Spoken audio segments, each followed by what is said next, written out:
Won the toss and elected to receive. Kellen Mond, DJ from Texas A&M's the starting quarterback. Had a really good week of practice this week. Again, making good decisions, something that carried over from the fall. And then you can also see him move around. That doesn't get highlighted as much during the practice week.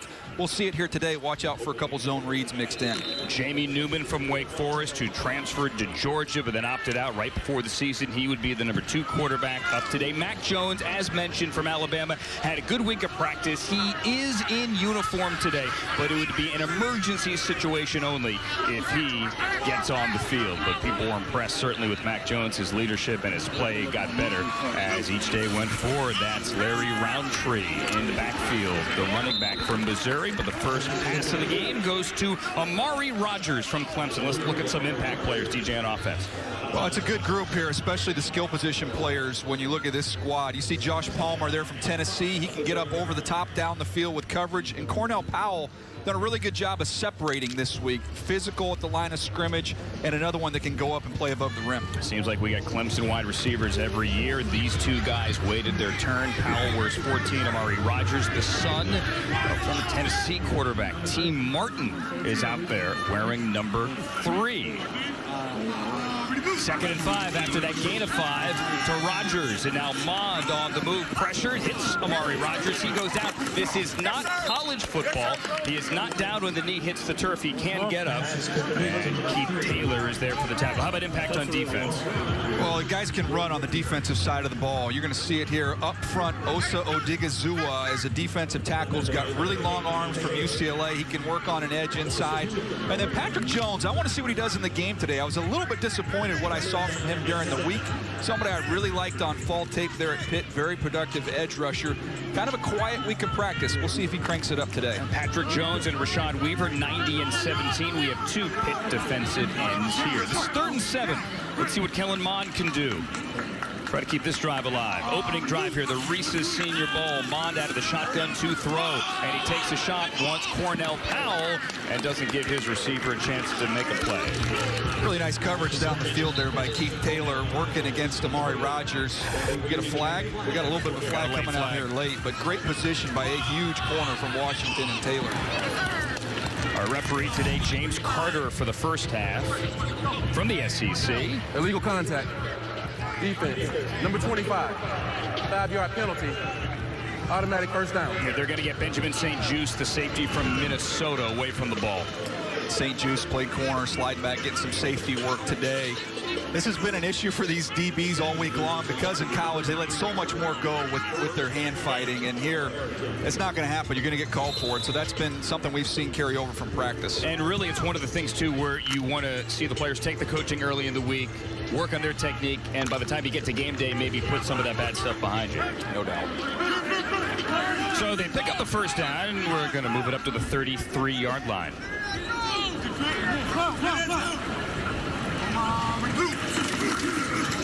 First carry of the game is for Larry Roundtree, and he has nowhere to go, as it's the Ohio State linebacker Baron Browning who shut it down.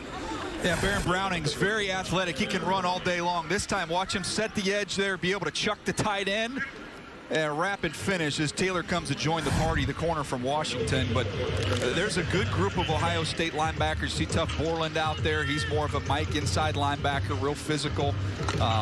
Good defense for the Buckeyes, well represented at the Senior Bowl. Got Justin Hilliard there as well. He's wearing number 6, so 3 Ohio State backers as we have a new running back into the game. Elijah Mitchell from Louisiana. No gain on that last one. Kellen Mond, look out. Ball hit. Arm hit, however, and there's no whistle. Mitchell's going to fall on it and save his quarterback. Is that Odigizua? Yeah, it's Odigizua. You'll see the quickness working inside here over the big left guard, Deontay Brown. Deontay Brown from Alabama is a big, heavy guard who's a mauler in the run game, but the quickness is going to give him some trouble, and that's Odigizua's game. And there was an open hand there that would have been a fumble if you're waiting for a replay. Granted, there can be no challenge, or there could have been a challenge flag. Mitchell fell on it. There is no replay, that's what I'm trying to say, in this game. So now 3rd and 10. Mond was able to convert with the illegal contact penalty on their first 3rd down. Now Mond may run. Flag in the backfield in the neighborhood of holding. He's not going to get the first down. Kellen Mond on the carry. I don't think they'll decline this one. Number 18, Tony. This is a flag in the play.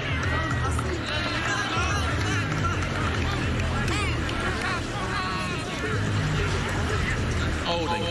He's the right tackle of the offense. That penalty is declined. 4th down. You see Kellen Mond here. You can see the athleticism. This is what I was talking about during the week. You don't get to see this aspect of his game. His escapability. It was just a really nice job defensively to shut that down. I think it was Diablo from Virginia Tech who was there to mirror and match him in space. But you can see Kellen Mond can move. Yeah, he can. Dimitri Felton back to return this punt from Max Duffy from Kentucky, an Australian. He's going to be 28 in April.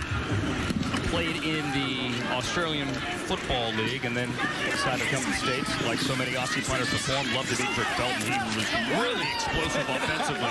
And he also could get hit by Grant Stewart there, who came a-calling. You know where Grant Stewart is? Because of the hair. You also know where he is because you can hear his hits from up here. Long hair, don't care. It's a way of life for Grant Stewart. Motions, there's no shifts, limited DJ to the number of defenses you can play, and there's going to be a 2-minute warning. This is always fun at the end of every quarter, and then a change of possession to start the next quarter.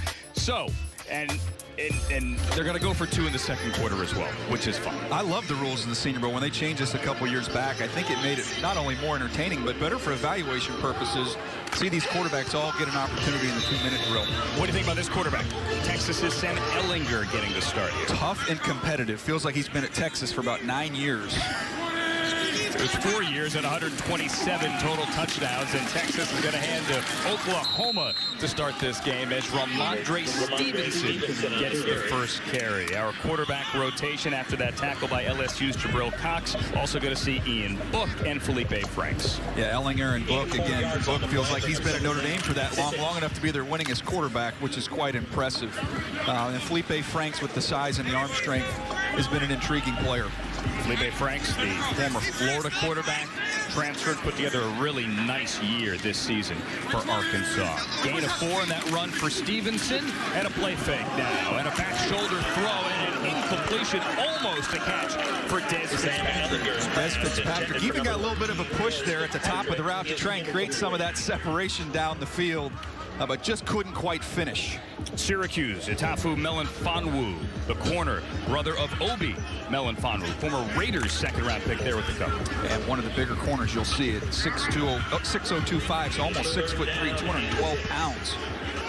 Got a tight end here, slided to the left. That's John Bates, who got here on Monday after an injury. John Bates had a good week of practice.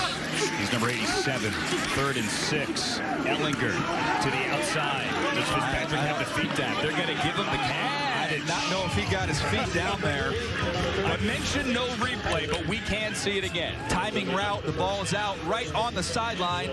Well, did he drag that last right foot? Let's look at that right foot. There it is. Oh, yeah. Nate Burleson style, little toe drag swag. Nicely done. Gain of 12 for number 13. Let's see if we can get Dimitri Felton going here at some point in time. UCLA wide receiver up here at the top. Top of your screen was in the backfield for Chip Kelly 98% of the time last year, but he was electric off the line this week in practice as a wide receiver. Not much running room there for Stevenson. Hey, how about the offensive impact players here for the national team? Well, I just mentioned Dimitri Felton. He played running back last year at UCLA. He's moved to wide receiver this week. He's been outstanding, been uncoverable, really. And when I visit with Chip Kelly, he told me, look, every day in practice, we used him at both spots. So he's very natural there. And then Frank Darby, you're going to hear him, you're going to see him dance, and I imagine you're going to eventually see him make some plays out here today as well. N'Keal Harry, Brandon Ayuk, a couple of first-round wide receivers the last 2 years from Arizona State. Frank Darby only caught 6 balls this year. He was banged up with a rib injury, but he has made some plays. And there's Felton with a flag down as Ehlinger kept that play alive and almost connected. I think they got the defense. I thought they might get Felton for the push-off, but it looks like they might have this going the other way. Ehlinger's clapping. He likes it. Pass interference. Defense, number 12. The ball we place at the spot of the foul. First down. That's Brian Mills, one of the small school guys here from NC Central. Defensive impact, DJ, who do you like on the American team? Well, some versatile players here on this side, and here's two of them. Richie Grant, we highlighted at the top, who's probably been the best performer throughout the week. Can play that free safety down in the nickel or even outside at corner. Got his hands on a lot of footballs. Then Jabril Cox, an interesting story, was at North Dakota State, transferred to LSU this year, is a big, long, athletic linebacker who's really been good in coverage with tight ends and backs this week. Had 6.5 sacks in his only season at LSU, won some national championships, obviously, at North Dakota State. Ellinger keeps it. Ellinger throws the slant and hits Fitzpatrick again for another first down. So Fitzpatrick 2 catches early. And Fitzpatrick showing you a little outside-inside, this time in the slot. A little separation there at the top on the break. The ball's right on him. Good decision, good ball. And moving the football. Yeah, but that's good for 17, so he has 2 for 29 so far. Fitzpatrick does. New running back in the game, Michael Carter checks in. We're up about an hour from here in Navarre, Florida, just east of Pensacola. Said he came to this game as a kid. This is big for him. As the national team is in the red zone. Ellinger to throw again. Ellinger goes end zone over the head of Bates and incomplete. So Sam Ellinger, you joke, DJ had been there 9 years in Texas, actually only 4, but in 4 years with the Longhorns, man, he put up some numbers. Over those 4 years, he led FBS with 94 passing touchdowns and 127 total. You love the playmaking ability, his toughness as a runner. Everything you hear about him from an intangible standpoint is off the charts with the work ethic, everything he puts into it. The question is, can he hang back there in the pocket and accurately deliver the football on a consistent basis? That has been the knock. As his team in the red zone here on the opening drive for the national team. Ellinger has found a favorite wide receiver. It's Fitzpatrick. Can't hang on to that one. Something you don't see often when you study him on tape. He's got outstanding hands. You see here working back to the ball. He frames the ball perfectly, just right through his hands. He tried to turn that shoulder around, was thinking about trying to get away from Melifonwu after the catch. A little concentration drop there. Fitzpatrick was thinking of leaving Louisville last year. He stuck around to play with his brother Christian one more year. And 21 career touchdowns, a 4-year starter. The other receiver at Louisville, Tutu Atwell, is one of my favorite players to study in this whole draft. He's got a jetpack strapped to his back. Kenny Yeboah, the tight end, checks in, slotted left here on 3rd and 10. They need the 8 for a first down. Ellinger, clean pocket. Ellinger tries for Darby, and it's knocked away by Brian Mills. Way to sit on that route. You mentioned the pocket was clean. Plenty of time to get this to Darby outside. Lurking on a little comeback here down the field. Stay right on his hip pocket, turn around, find the football, get your hand on it. Nicely done. What's the kicking ball? You know, I'm all for going for it on 4th down in every All-Star game. Alas, that is not going to happen. You got to evaluate the kickers. You do, and here's Riley Patterson from Memphis, who had a good week. This is a 36-yard attempt. Riley Patterson's kick is good. And the National has a lead, 3-0. Sam Ellinger marches him down the field for Brian Flores. Oh, yeah. I hate time. I ain't gonna get time. I like this type of party. We fought to the bitter end, bro. That's how you play football, man. It's the national team against the American team this year. You're watching the 72nd Reese's Senior Bowl. The first points of the game scored by the national team by Riley Patterson, a 36-yard field goal. The Memphis place kicker has got some, pretty big shoes to fill there as Memphis has cranked out some kickers. Jake Elliott, Steve Gostkowski over the years. The top 3 kickers in Memphis Tigers history. If you need a kicker or a running back, Memphis is a good place to go shopping. Absolutely. Antonio Gibson from Memphis was in this game last year. Tony Pollard as well. Go back to D'Angelo Williams back in the day. We can. Darrell Henderson as well. Yeah, they keep them coming. With the LA Rams. Had so much talent in this game last year. Daniel Jeremiah, Anderson Ciliato. So excited to see how many of these players today make the impact that we saw last year from Justin Herbert, or from Antonio Gibson, or from Jalen Hurts. So much talent. Got my eyes on Patrick Jones from Pitt up here, the defensive tackle up at the top, or defensive end up at the top, see what he can do. He's wearing number 90 to handle Elijah Mitchell. Nowhere to go as the left side of that offensive line just collapsed on first down. Justin Hilliard in there. He was part of that group on the right side there, just shooting their hands, controlling the line of scrimmage there, setting the edge, nowhere to go. And it's a loss of 2 on first down. This is the second drive of the day for the American team, coached by the Carolina Panthers and Matt Rule. Rule said he jumped at the opportunity to coach. Long season for all 32 teams. He and his staff came from Baylor. Some really promising signs this year and wanted to keep that momentum going. And coach all week. Mon one-hands the snap. Mon now throws to the far sideline, and he throws complete to the Florida wide receiver. That's Javon Grimes. Nice catch. Great read, too, because Cameron Bynum, the corner from Cal, is going to stay on top. So let's get this on the back shoulder. Once the corner's on top, put it right on that back shoulder from Mond. You can't place it any better than that. It's a gain of 23, but there is a flag and a late one down to the offensive backfield, back on the 19-yard line. Illegal use of hands. Hands to the face. Defense, number 9. That penalty is declined. The result of the play, first down. They're going to get you a guy, Patrick Jones. And you say number 9 or number 90? No, it's Patrick Jones. Yeah. He's 90. That was a nice ball there from Kellen Mond. Again, good week of practice and so far, making some nice throws today. A good rhythm. Kellen Mond's an intriguing guy. You know, he put up some huge numbers and pretty much every career passing mark that does not belong to Johnny Manziel belongs to Kellen Mond. Somebody that works really hard. He's a film junkie. They talk about on the plane on the way back from games. He's standing up next to Jimbo Fisher on the flight, watching the game they just played. Harry's handing it off to a new back in the game. Kylan Hill from Mississippi State opted out after only 3 games this year. Had only 15 carries in 2020. Here's number 16 as we go to 2021. Speaking of Kellen Mond's numbers here, I mean, these numbers kind of jump off the screen as well. The touchdown to interception ratio for Mond, it's 19 to only 3. Jimbo Fisher is going to be hard on you, too. So we know he can take that tough coaching, and we saw him make those strides throughout his career. The arrow's trending up on him. Kellen Mond's dad, Kevin, is already getting ready to be a quarterback at the age of 2, throwing in the living room. He has his team across midfield with another carry here on second down for Kylan Hill. You should point out, by the way, too, it is very windy. Yes, it today. is. So, not the best throwing conditions that Kellen Mond's operating in.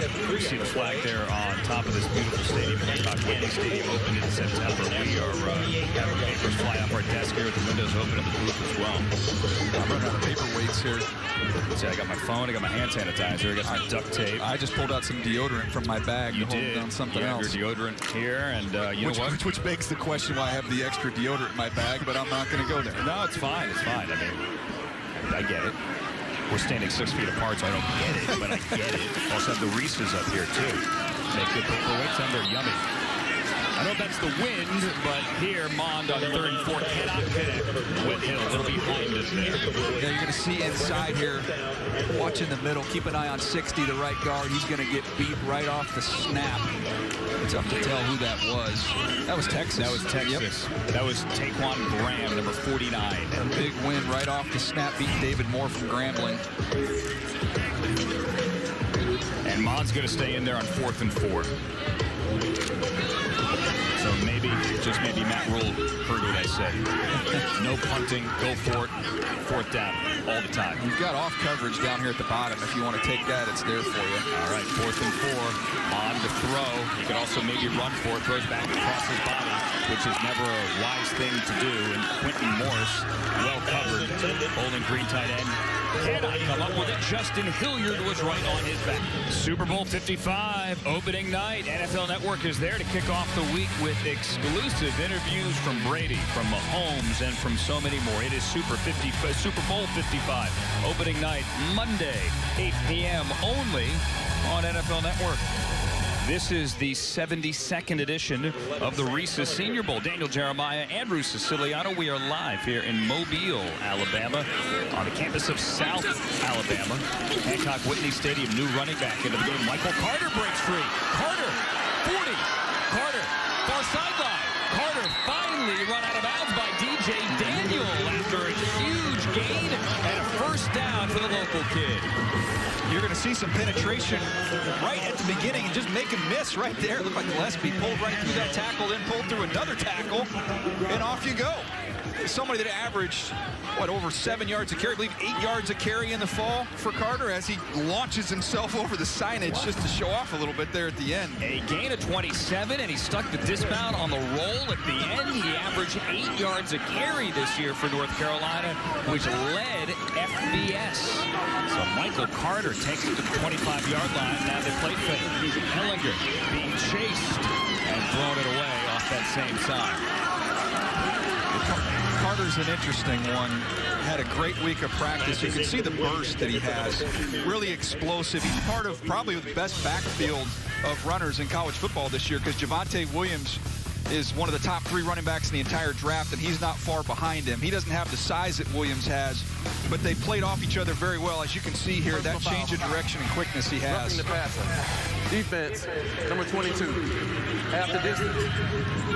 First down. All right, so they're going to get Jordan Smith, who's wearing number 22 today after wearing 92 all week. And they're going to get Jordan Smith for roughing the passer, the UAB linebacker.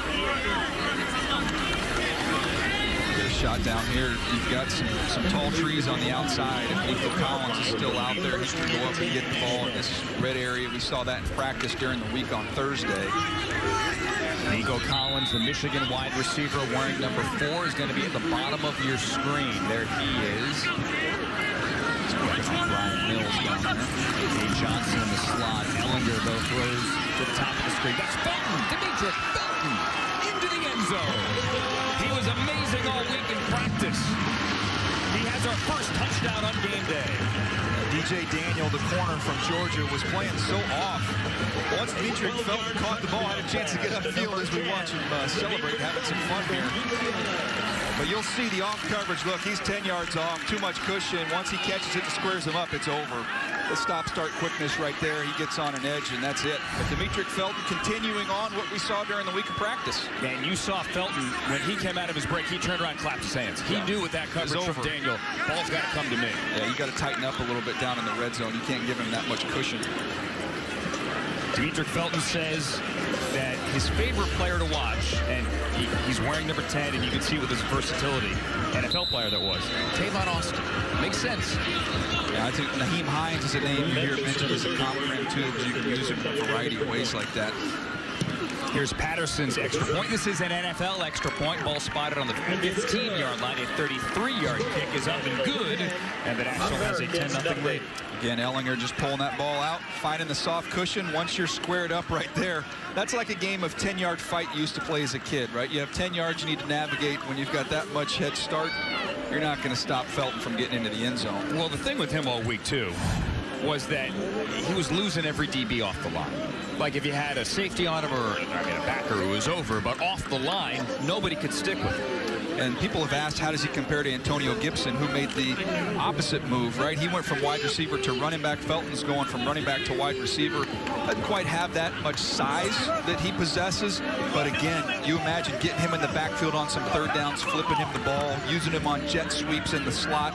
And now showing this week you can also line him up outside. It's just tremendous versatility. So we had Joshua Kelly in this game last year from UCLA, running back. He then moved on to the Chargers, and Felton kind of moved into the backfield to take his spot there at UCLA, and now following in his footsteps here to Mobile.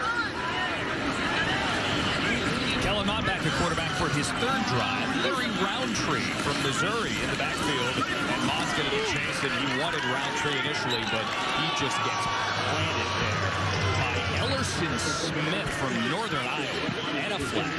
Let's see if they got him for hitting the quarterback here, right where the flag is.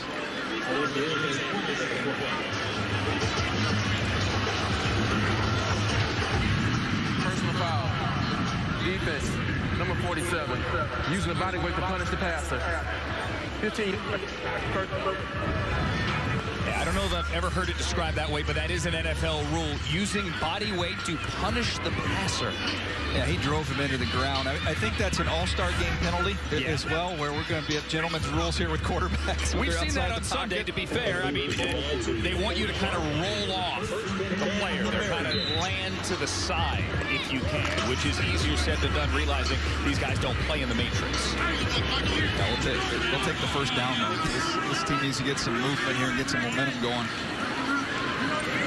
We will have a 2-minute warning coming up, warning you that it is going to seem a little bit odd. 4:42 remaining here, incomplete intended for Powell, and the coverage there from Benjamin St. Juice from Minnesota. St. Juice is somebody, when I watched him, actually remind me of Kevin King. Now, people have a negative memory of Kevin King from the last time we saw him. It was with the a late Packers. flag. Exactly. But he has got tremendous size and length. When you look at him, he's 6'3.5". He's got long arms, and you saw him with that physicality up there in press is where he can have some success. And some teams believe he'll actually slide back, pay some safety as well. Now, to be fair, a late flag, if it's still the right call, is the right flag. Regardless, here we go. 2nd and 10. Shotgun and a handoff to Larry Roundtree. First time we've seen him. Missouri's all-time leading rusher at running back. Brad Smith, the former quarterback, did have more rushing yards in Columbia. Larry Roundtree, kind of a no-nonsense back. There's not anything that just wows you, but just a steady Eddie. He's got good vision. He's got good balance. The only knock I have on him, Andrew, is that he was on his way to Appalachian State until Missouri offered him late and left us at the altar. Keep that in your mock draft because of you hold grudges. I'd rather people admit they hold grudges than claim they don't. Gain of 3 for Roundtree. 3rd and 7. They need midfield to keep this drive alive. See if Mons can do it. Down 10-0. Mons going to run. Kellen Mond gets hit from behind by Smith, the guy that called for the personal foul earlier. And he's going to be about 2 yards short. He takes off on this season and then goes. I just wish he would tuck it a little bit earlier and be a little more decisive once he does decide to go. 4th down, they're going to go for it. Matt Rule, I believe the stat went for it the 5th most time. He was in the top 5 this year in his first year with Carolina. And again, it is an all-star game. Why not? They're going to mark it. It says 4th and 1, but that's a long one. Elijah Mitchell into the game at tailback. Keep an eye on Odigizua from UCLA. He's right over the guard in there. He's disruptive. 92. Mitchell has room. Mitchell gets what's needed across midfield to the 49. Odigizua stacked his block. Ball ended up cutting back. See it here. There's Odigizua. Watch him stack this block right here. Shoot his hands. Press him back on Moore from Grambling. Comes off to make the tackle. Not enough to stop him short, but again, you see that snap and that explosiveness from Odigizua. The brother of Owa Odigizua, the Giants' 3rd-round pick back in 2015. This is Osa Odigizua as we are getting closer to that 2-minute warning at the end of the 1st quarter. Mond gives to Mitchell, and he gets hit in the backfield. That was 56. Derek Barnes from Purdue. Barnes from Purdue. Ooh, he's wearing a different number than he was during the week. Let's go with 56. It's a scramble drill. For Derek Barnes. It's a number scramble drill today. It's a scramble. Saturday morning scramble. And we are at the 2-minute warning for the 1st quarter. National Lacrosse, or rather the American team across midfield down 10-0. Timeout.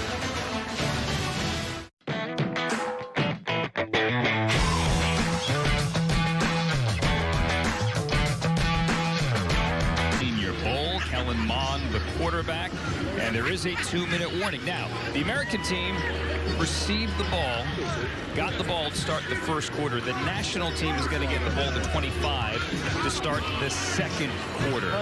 So there's going to be a change of possession. This is what we've done the last couple of years here at the end of every period at the Senior Bowl. Get a chance to see him be aggressive here, try and get some points. Just went forward and 4th down.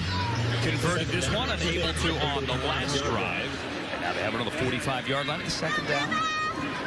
Mitchell in the backfield next to Mond out of the shotgun. Kellen Mond throws complete. And pushing for a first down. It's Marquez Stevenson from Houston. Little double slant right there. Good read by Kellen Mond. Put it right on his chest so he can run after the catch. Stevenson's one who's got some juice. You can see the speed with him. And we saw that during the week of practice as well. Put on his game tape as well. Did a Google, and you see Stevenson run away from guys. You see it as a kickoff returner, too. 97-yard kickoff return. One of the games I watched. Now from the 39, Mond takes the shot. Josh Palmer cannot get it. Knocked away by St. Juice. Palmer was in good position. He got on top of him. The ball from Mond was perfect. Watch Palmer get on top right here. St. Juice does a nice job trying to recover, but that ball got through St. Juice. I thought that should have been caught. I don't think maybe at the last second, but he's got to go up and get it. Palmer's got to try and get up to that football instead of letting it get down to him. Josh Palmer had 4 touchdowns this year for Tennessee of 20 or more yards, and he made a lot of plays in practice, too. A lot of plays. First day, Tuesday, maybe even the second day, Wednesday, he was the best guy out there. A vertical route right there from that area of the field was exactly what he did against Alabama, against Patrick Surtain. Actually beat him for a touchdown in that game. Just couldn't quite finish this one. Second down. Reverse. Here's Amari Cooper. Great Amari Rogers. I've heard it both ways. That's a great play by Ellerson Smith from Northern Iowa, staying home. We got a flag. See Amari coming from the other side, but Ellerson Smith, just stay home, break down in space against an athletic slot receiver and make a tackle. Great job being disciplined. And then again, come to balance right here. Come to balance, wrap and get him down. Nicely done. Timeout, American team. Got a timeout taken. Game clock operator. Just put 120 back on the game clock. And we're going to add a couple of seconds, add 3 more seconds to the game clock. Go to 120. Amari Cooper, Amari Rogers, I've heard it both ways. Amari Rogers certainly deserves his own attention here. First team All-ACC, and here he is with Dad on Thursday. Dad is former Tennessee and former NFL quarterback T. Martin. That makes you feel old, doesn't it? It does, man. I mean, T. Martin is one of the 6 quarterbacks in 2000 drafted ahead of Tom Brady. Tom Brady's getting ready to play a Super Bowl right here, and here's T. Martin as a proud dad with his son, Amari Rogers, at the Senior Bowl. It's pretty cool. It is cool. And he had a good week of practice as well. I mentioned one of the 2 Clemson wide receivers here, the other being Cornell Powell, number 14. Mentioned Ellerson Smith making that play from Northern Iowa. He's one of those guys, again, didn't have a season this year, so this week's been huge for him. Had a solid week of practice, and now he's having a good game. Whereas Rogers had a full ACC season. Loss of 4 in that one, 3rd and 14. Mond almost picked off. That was a gift. That was a gift. Aaron Hall, San Diego State. Yeah, the Aztec, watch him here again. That time they're not in man, he comes off. He's reading it as if it's man, they're not in man, and he jumps it.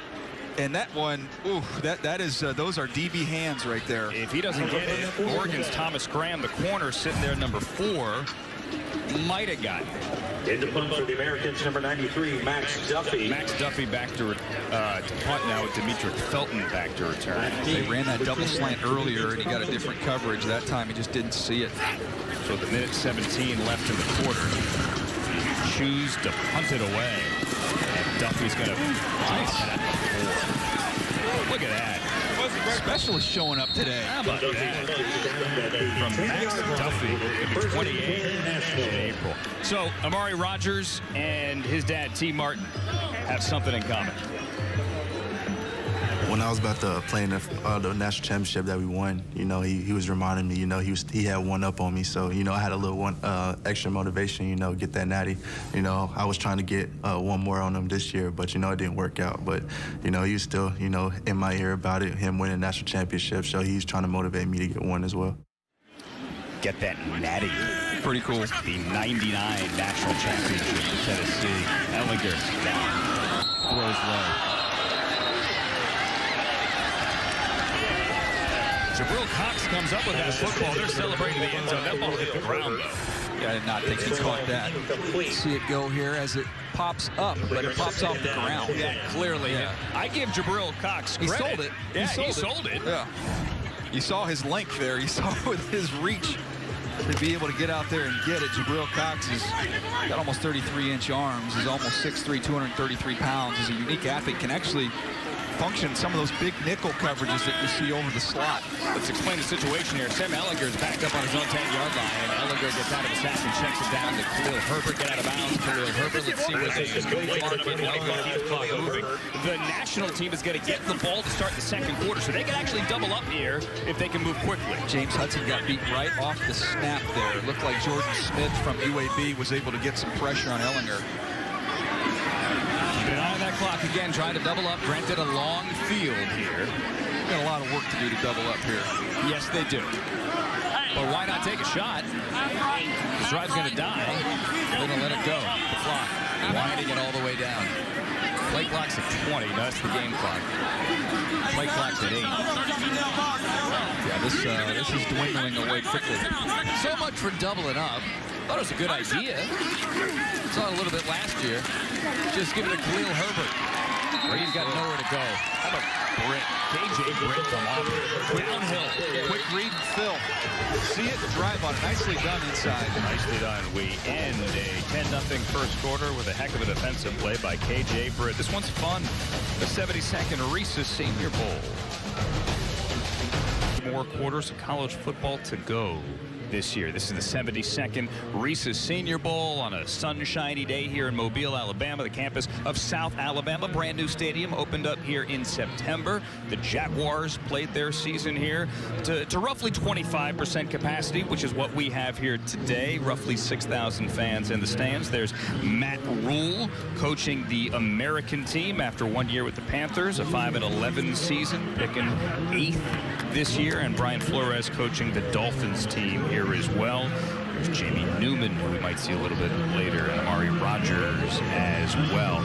So at the end of every quarter here, it's a change of possession, not like a normal game. This is a little bit different. The national team is going to get the ball to 25 to start the second. That's why I was saying maybe try to double up at the end of that first quarter. Yeah, a little bit of distance to travel there to get that accomplished. But this is this has been such a great week here.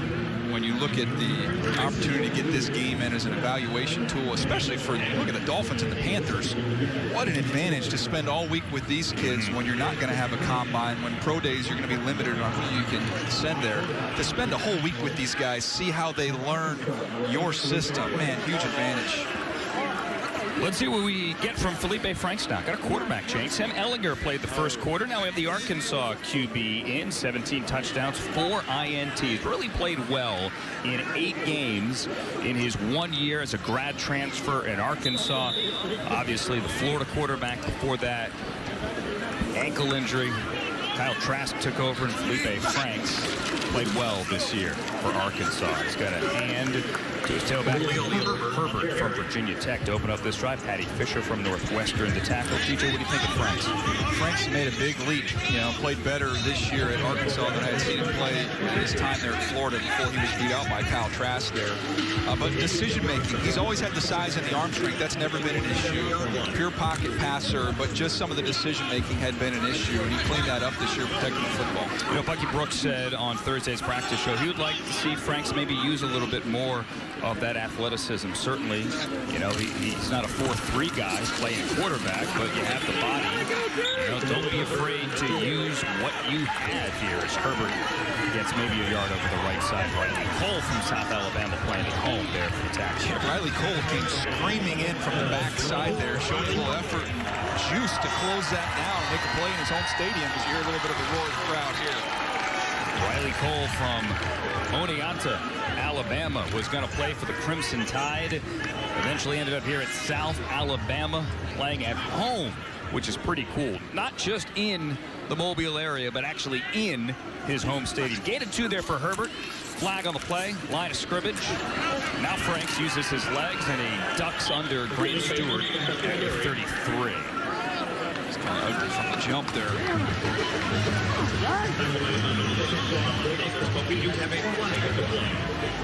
Let's see what the call is here. James Carter from the SEC is our official today, at least the first half. Offside. Defense.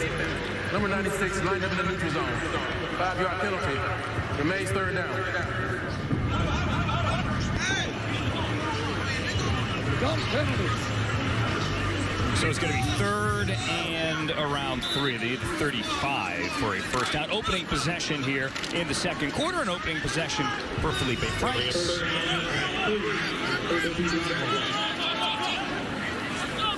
Got press coverage down here with Darby. Frank Darby, 84, Arizona State.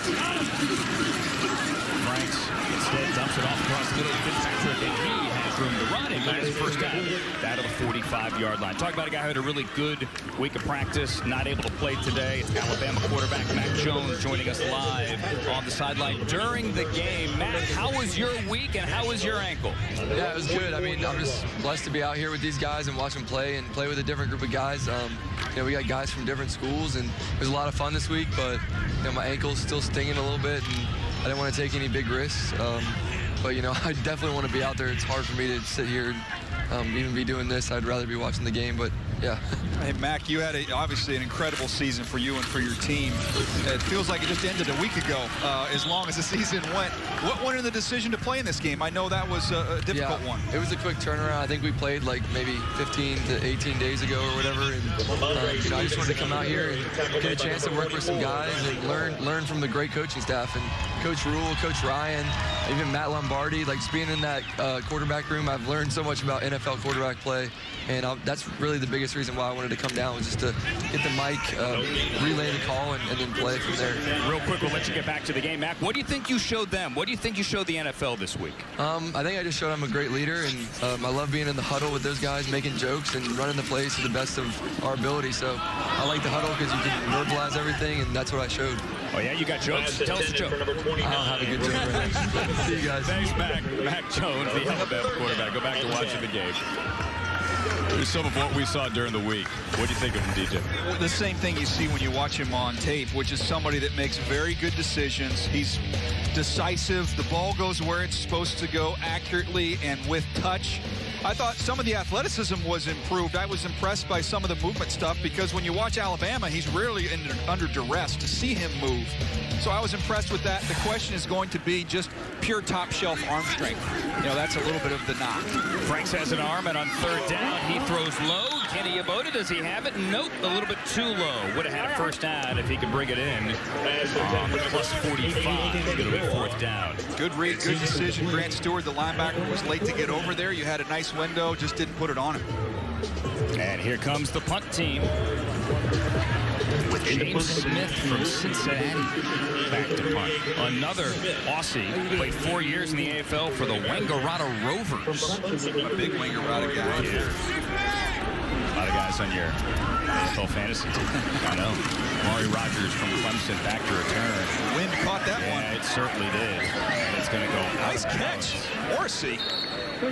Jimmy Morrissey, the pit center. Hands catch. Looked it in. High pointing that ball on the sideline. In a 10-0 game here in Mobile. But he mentioned a couple of minutes ago, it feels like 5 minutes ago, they were winning a national championship. Devontae Smith still with a hand injury. He was here to talk to teams this week. Harris, Dickerson, Leatherwood, all taking part, DJ, at the Senior Bowl. Yeah, as you would imagine, a good group of Crimson Tide players here this week. Devontae Smith coming down here, I thought was smart. Even though he wasn't going to be able to participate, him and Najee Harris going through all the meetings with these teams to get a chance to get to know them and get a chance to sell yourself a little bit. Am I going to sound old if I say hello, Jamie Newman? That's what's known in the business as a courtesy laugh. Yes, it is. Thank you. Thank you. Waiting for my jerk store moment later. Jamie Newman from Wake Forest into the game at quarterback, and he takes and turns and gives to Kylan Hill, who gets maybe 4 yards over the right side. Jamie Newman, a year and a half starting at Wake Forest, went to Georgia, and then was a late opt-out. What do you think? Well, accuracy is going to be the knock and a little bit of the concern. And this week, understandably, he was a little rusty. Not having played this year, had some turnovers, some interceptions throughout the week of practice. So really rooting for him today to come back and have a strong showing. 400 days since his last real game. Live action here. Jamie Newman said he talked to all 32 teams this week. All wanted to ask him why he opted out. Said it was a family thing, family decision, a COVID decision. And now he's out there proving, wow, here's what I could have done perhaps in Georgia. As Hill gets another carry, and it'll be 30 short. run the ball a little bit here. He can keep it on that as well. You'll see some zone read. You can see him boot out. Newman had a rough day at Thursday's practice. Had a couple of interceptions.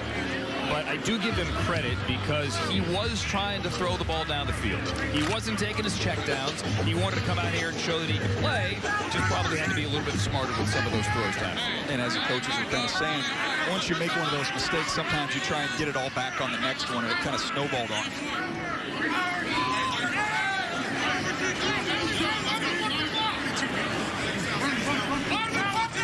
Larry Roundtree dotting the I on 3rd and 1, and it's Roundtree with nowhere to go, cuts it back. Now that's going to be a loss of 2 on 3rd and 1. Nowhere to go, trying to run behind big Deontay Brown, the right guard there from Alabama. Just no movement here on this right side. Brandon Browning in there. And then you get Brandon Browning who's just going to shoot the gap. You can see it here. There's no push at the line of scrimmage. The tight end's not able to get any movement. And Kylan Grant's in there from SMU, and nowhere to go. Give Hamilcar Rashid from Oregon State, the linebacker, number 11, some credit as well. And on 4th and 1, and on your own side of the field, why not? 38-yard line in a 10-0 game. Go for it.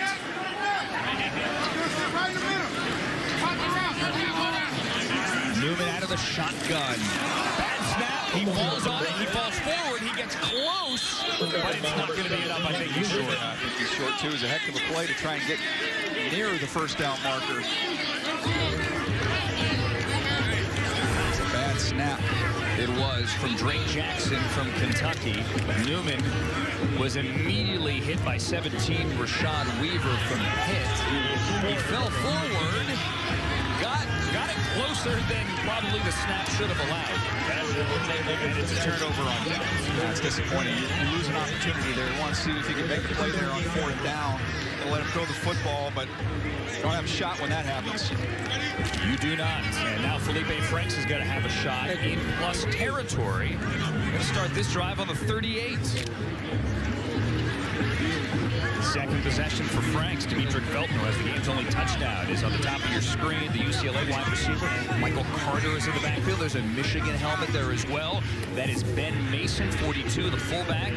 Keep an eye on him, by the way. He's already had a couple nice lead blocks in this game. He's a unique player who's actually even started a game on the defensive line, so very versatile and a tough kid. And he's strong, too. Bench 315 as a freshman in high school. They call him Bench Mason, not Ben Mason. Here's Carter with the carry. Ben Mason, how are you doing, sir? This is an introduction to Ben Mason. You want to watch a fullback handle his business? Keep an eye on 42, up in the hole, and down you go. How about that? It's called benching linebackers at the second level. You called it. He's a stud. He's fun. Talking to some scouts that interviewed him this week, said he comes across as one of those guys who looks like he should be in the special forces because he's got that incredible intelligence, toughness combination. Twice voted Michigan's toughest player. All right, you got Darby, bottom of your screen. Kenny Yeboah, the Ole Miss tight end, now on 2nd and 8. Franks will throw to Carter out of the backfield. Michael Carter, a little bit of room down the left sideline. He's going to have a first out if they don't blow that dead back at the line of scrimmage, which I think they did. Their right tackle from Nebraska, Brandon Hymas, jumped. Offense, number 67, 5-yard penalty. Remains 2nd down. You are correct. Brendan Hymas jumping off sides. I mentioned Michael Carter is about an hour away from here. We spoke to him on the show on NFL Network earlier this week. Said he grew up going to this game. Now he's here, and you cannot make this stuff up. I am all in. He's from Navarre, Florida, just to the east of Pensacola. Parents in the Navy, and out here he is. Go ahead. Really consistent week from him. Let's go, kill. He had a 27-yard carry going the other way in the first quarter. The one explosive play we have other than the Felton touchdown, and here's Carter breaking another tackle. He averaged 8 yards a carry. And we saw his tackle breaking ability as well on that 27-yard. Yeah, Gillespie came shooting through the safety, broke 2 tackles, stepped through a third, and then showed you a little bit of burst, and then go ahead and leap over the sign. which set up the touchdown here to Demetric Felton from UCLA. Two guys who had great weeks of practice, Andrew, have carried it over to the game. And they had the nice celebration together as well.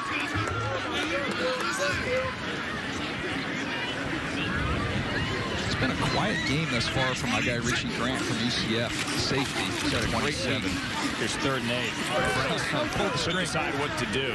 He saw the late coverage there from number 12, Brian Mills, and he decided not to throw it to Darby. Yeah, if you hear people say quarterback pulled the string, that is exactly what that looks like. As the ball's releasing out of your hand, you're wishing it was a yo-yo, and you're trying to pull it back into your hand. Yes, no. And we're going to keep the trend alive. We're going for it on 4th down. Why not? And I know punters are people too, but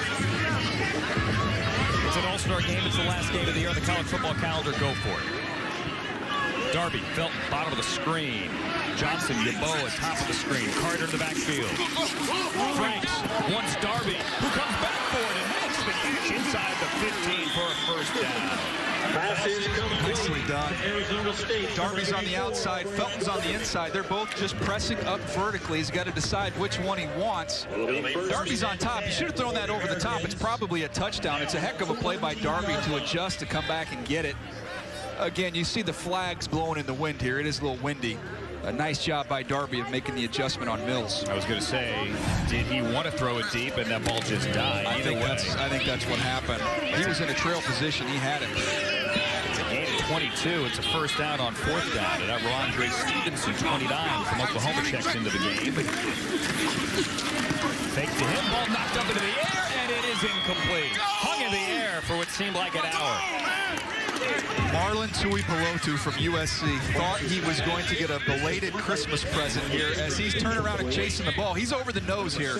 Watch him. 95 is going to see the ball up in the air. He's got it. I've got it. Oh, no, don't. Give KJ Britt credit for knocking that ball into the air. This big Marlon. Interesting in this game, he's had a chance to go up against the Notre Dame interior offensive lineman. USC didn't play Notre Dame this year, first time in forever. He got a chance to compete against the Gold Domers today. So the greatest intersectional rivalry in college football had a little bit going here today. KJ Britt makes another.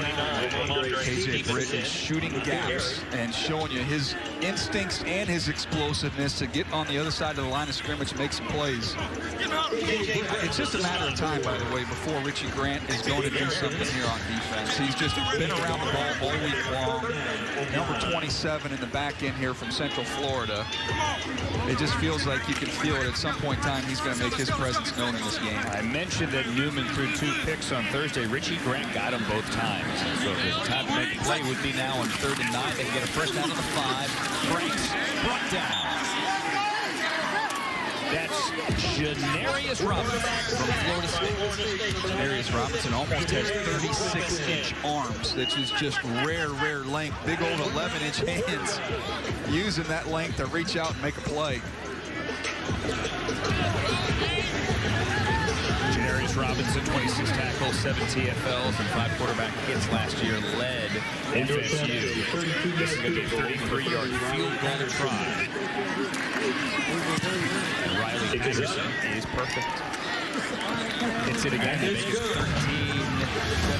5 minutes remaining in the first half. We're having fun today. Why not have fun? Celebrate college football. One last chance. Worth dancing about. It's really been a good week, and the man who put this week together, a challenging week, the executive director of the Reese Senior Bowl, Jim Nagy, who joins us live down on the field, 13-0 here in the 2nd quarter. Jim, congratulations. As I said, you had a lot of hurdles this week, but it's been a great week. It's been a great week. Appreciate you guys coming down. Really good to see you guys during pregame. No, it was a great week. It couldn't have been better. You know, obviously there was a lot of challenges, as you spoke to, all the different COVID layers and all, you know, implementing the COVID protocols. But to see it all come together is really rewarding. We're finally to game day. I can finally exhale a little bit. You know, people all week were kind of patting me on the back and saying congratulations. I'm like, no, we got to get to Saturday. So no, we're here, and I'm just really proud of the team, everyone that came together and made this thing happen. I couldn't be more proud of our guarantee. Jim, for those that don't know all that went into pulling this off, when did you start working on the changes and the protocols to put in place for this to all happen? You know, Daniel, really all the way back to like March and April, just kind of starting to think about it. And I was probably a little naive, thinking maybe we wouldn't be in this mode still. But here we are. But so it's good we had those plans in place. But they were constantly, changing and evolving, and we had to be fluid with it, just as everyone has in their walk of life. So, we worked it into the fall, and that was the best part because we got feedback from colleges and NFL teams, what's working, what's not. So it's just great to have that communication. But it was a constant process through the fall. You know, I said here, Jim, that this was maybe the most important Reese's Senior Bowl with no combine here. You guys obviously wanted all these protocols to go well, and you wanted these bubbles to work because this is really the one shot for all 32 teams to see these players up close. Yeah, absolutely, Andrew. For a couple of reasons. One, the players. You guys are around football intimately through the fall, and you've seen what's happened to these college players and the yo-yoing nature of the season. And also, you talk to the NFL people like I do, and that was a hard season, just to get through the whole thing. So for them and for the players, bring it all together, we wanted to make, at least for these 136 players, the draft process as normal as possible, because the rest of the way it might be all Zoom. So this might be the only time the league gets their eyeballs on these guys and sits down and talks to them face to face. Jamie Newman on 3rd and 5. Newman to McKitty from Georgia to keep this drive alive. We saw Marvin Wilson there talking to that young man when he got off the bus, Jim. Put into words, if you could, what it means to Mobile to have this game happen. It means everything, Andrew. This game is the fabric of our city. We really pride ourselves on this game, and to me, that's the one thing that's always made this game a little bit different, is the community involvement. Now, there's such buy-in at every level. We have our Senior Bowl committee, has over 400 people on it. So we take great pride in the game. That's why it's the draft starts in Mobile. That's our tagline. So, no, they take great pride. And next year, you'll see it. This place will be packed. It will be, and 6,000 fans here feels great as well in this beautiful new stadium here, Hancock-Whitney Stadium on the campus of South Alabama. Jamie Newman gets sacked in the backfield, and we're going to say goodbye to Jim Nagy. We appreciate the time, Jim, as Dalen Hayes gets the sack. Congratulations yet again on a great week here. Thanks, Andrew. Thanks, DJ. Thanks, Jim. Jim Nagy, the executive director here at the Reese's Senior Bowl. Dalen Hayes had a really good week. Notre Dame got it. Dalen Hayes actually did a good job rushing inside and outside on that one. Got around Carson Green from Texas A&M. A nice job showing you that quickness and a little bit of bendability once he gets to the top of his rush by Dalen Hayes. And on that 3rd down, good to see Newman convert there to Trey McKitty, the Georgia tight end, and Florida State transfer. McKitty, Nagy singled out earlier in the week as one of the tight ends that really impressed him. Newman hitting some throws, gets it off to Mitchell. And Mitchell, as we get towards the 2-minute warning, gets a couple of yards. I want to keep an eye on Deontay Brown here from Alabama. He's the right guard, 65. Getting out in the screen, that's probably not what you're going to want Deontay Brown to do once he gets out there. When your nickname is Cornbread, which is his, as you can see by that physique right there, he's built to pound you in line, not necessarily to get out in the perimeter on the screen game. The heaviest player here, but he's pretty darn athletic. Deontay Brown checked in at 363 pounds. I asked a coach yesterday, I said, Coach, it looks like a house. He said, he looks like a building. Hours of live coverage. NFL Network here for football, here for Super Bowl 55. And here today, Saturday is game day at the Reese's Senior Bowl. We're going to see the Chiefs and the Buccaneers in Tampa coming up next Sunday. We've seen Juan Thornhill, Darrell Williams a couple of years ago as well. Eric Fisher did well and made himself the first overall pick in the draft. And then Chad Henne, who helped the Chiefs win in the divisional round. Eric Fisher was here the same year as Lane Johnson. Both those guys vaulted way up in the draft.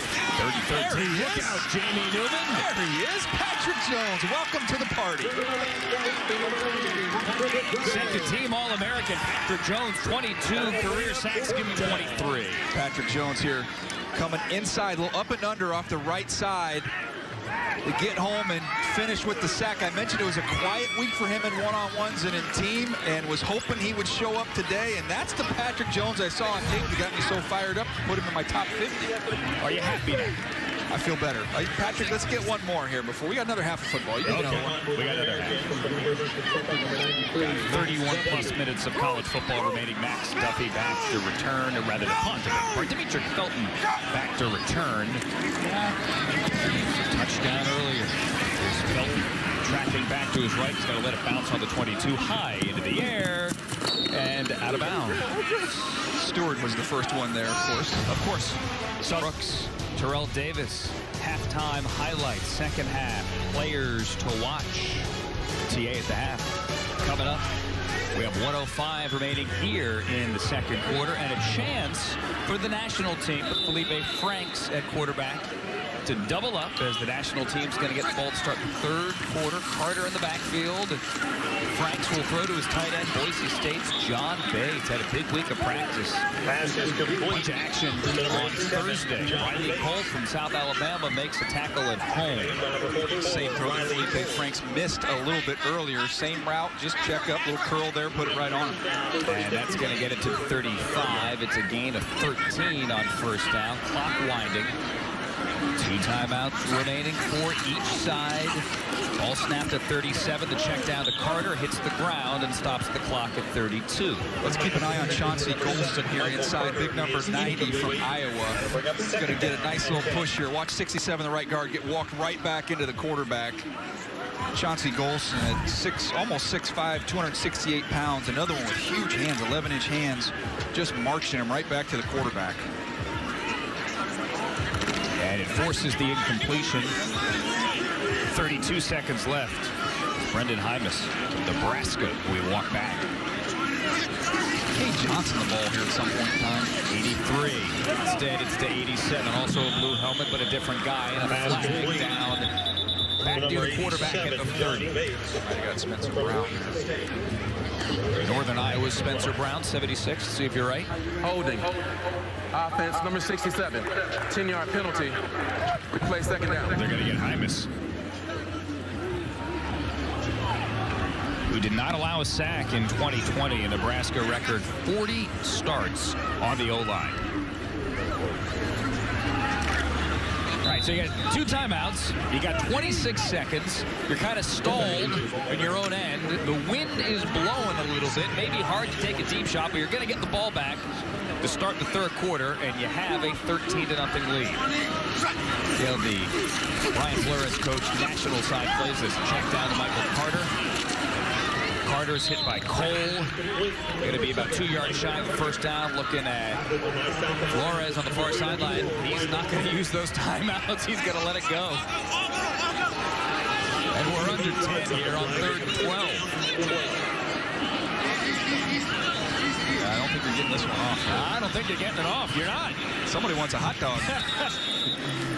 Brian Flores slow playing the end of the second quarter. And his team's going to go to the locker room with a 13-0 lead. What do you think, DJ? 1/2 done. It's been fun. It's been an exciting first half here. A lot of action. A lot of action. Felipe Franks ending that half at quarterback, or that quarter at quarterback. Sam Ellinger started here for the national team. Got a touchdown early from Demetric Felton, set up by a nice run by Michael Carter. The national team coached by Brian Flores, who joined us on Total Access before the game and joins us now at the half. 13-0 lead. Coach, how do you feel? Feel good. Players, they're playing hard.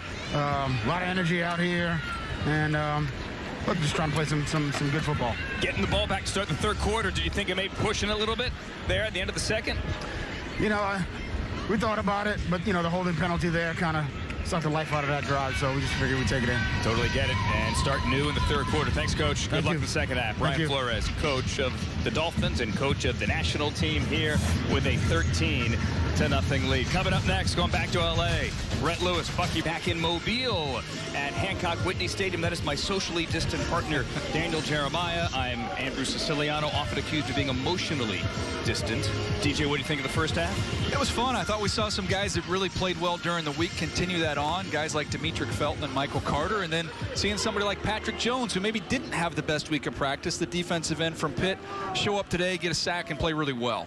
Give me an idea of what Matt Rule, who's going to join us in a second, tells his team here in the second half. Actually, you know what? Let's show me KJ Britt instead. How about that? Yeah, KJ Britt, the linebacker from Auburn, was really all over the field here in this first half. And you saw the combination of the instincts to be able to see it, find your way into a throwing lane, knock a pass up in the air. Then you saw it just seeing it attacking the line of scrimmage. Come to balance, boom, physical tackle there in the hole on Michael Carter. Another example of him from the backside closing down that space with his speed. And you get a little dance here. We're in your home state here in Alabama. Get a little energy. And Brittany plays all week in practice as well, always running downhill as we look at some of the stats here. 97 passing yards on one side, only 37 on the other. This game often goes as well as the quarterbacks go. Right now we have a 13-0 game with the American side here, trying to find some offense in the second half. As we get ready for the third quarter. And as we see Jose Borregales come out to kick off here for the American team, the Miami kicker, and Michael Carter, who had a nice first half, is set to return.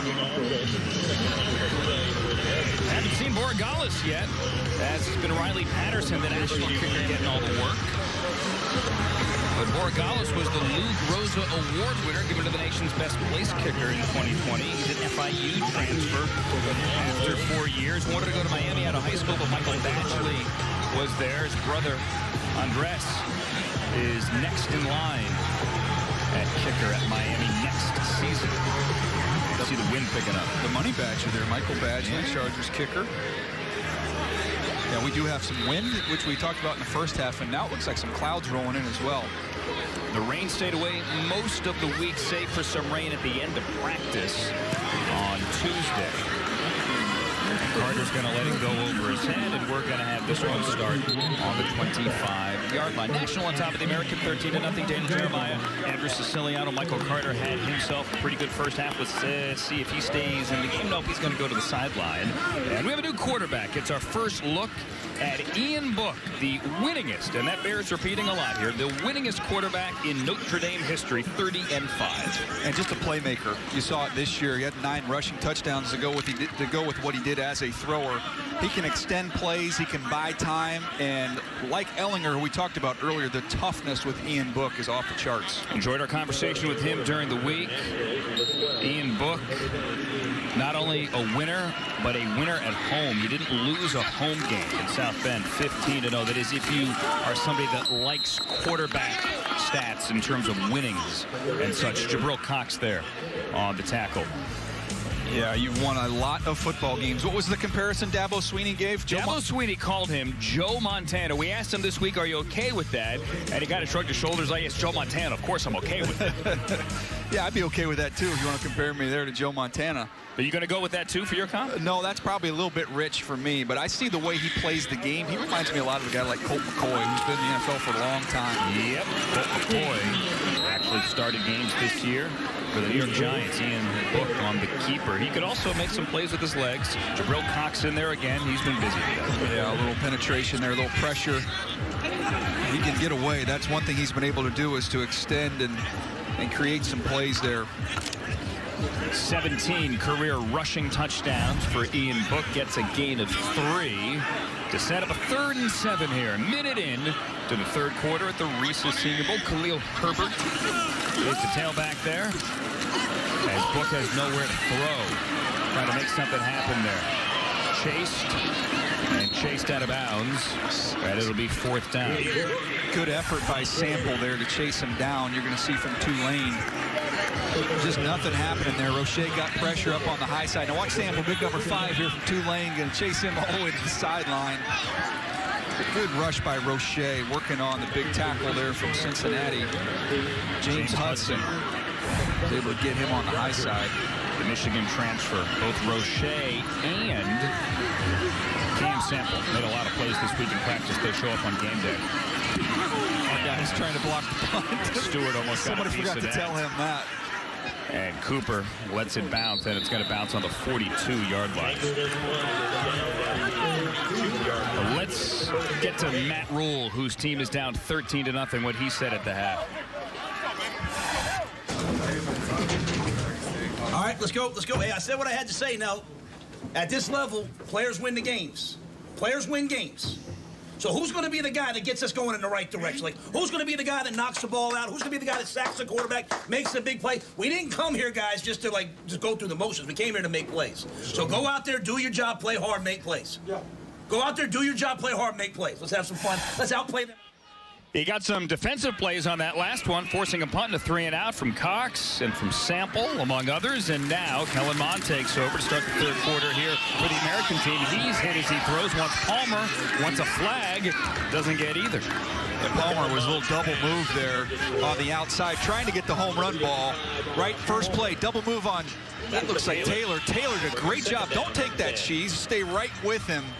The size and the length that Taylor has, he's had a really, really good week of practice. Taylor out of Washington. I want to see these quarterbacks able to drive the ball through the wind. They are going with the wind here. It's whipping towards the end zone that the American team is now driving towards. Allow myself to repeat myself. So it's 2nd and 10, 42-yard line here. Hit as he throws, hit by Shaka Tony in the face, but he gets that ball out, and he gets that ball complete to Palmer. Being able to drive the ball, you got a little penetration inside. You're going to see 17 Weaver, looks like he gets back there, gets some pressure. Ball's a little bit loose, not a real tight ball from Mond as he got hit, but enough arm strength to get it out there. Tony got him up around the helmet as well. That's when you sometimes see a flag. No flag there. And it brings it out to the 45-yard line. A gain of 13. Love to see Shi Smith get involved here on the slot right there. Been a quiet game for him. The wide receiver out of South Carolina has had a good week. Don't be shy. Do I get a courtessy laugh there?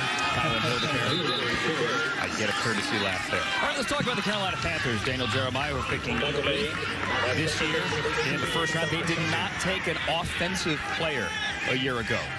Yeah, I think that changes. I definitely think that changes. I'm curious to see what they end up doing at the quarterback position. You see the needs there, #1 on the list. You know, is that going to be somebody that they pick at 8? I think we could see 4 quarterbacks go in the top 7 or 8 picks. The Lions, in the Matthew Stafford news, being 1 pick ahead of them, they might miss out on the top 4 quarterbacks if they were to stay there at #8. So do they go shopping for a veteran? It's going to be fascinating quarterback carousel, and the Carolina Panthers are going to be a part of it. A lot of moving parts in the offseason quarterback market. Ian Rappaport reported earlier today, ball up in the air and falls incomplete, intended for Quentin Morris, the Bowling Green tight end. He reported that Stafford is likely traded by Super Bowl Sunday. How about that? Borland did a good job of breaking on this ball. A linebacker from Ohio State. You had 2 Ohio State. You had Hilliard right behind him, but Borland breaks on it, sees it, and almost gets his hands on that one to bring it in. Borland not going to be the most athletic guy. He's not going to wow you at the pro day. And he was open and honest with teams about that when they met with him this week. He said, look, I'm going to be a yard behind guys, but I can make up that yard with my preparation, with my instincts. So very self-aware kid. Jared Huff.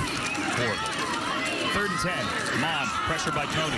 Guns it over the middle, and Fitzpatrick hangs on to this one. First down, inside the red zone, down inside the 15.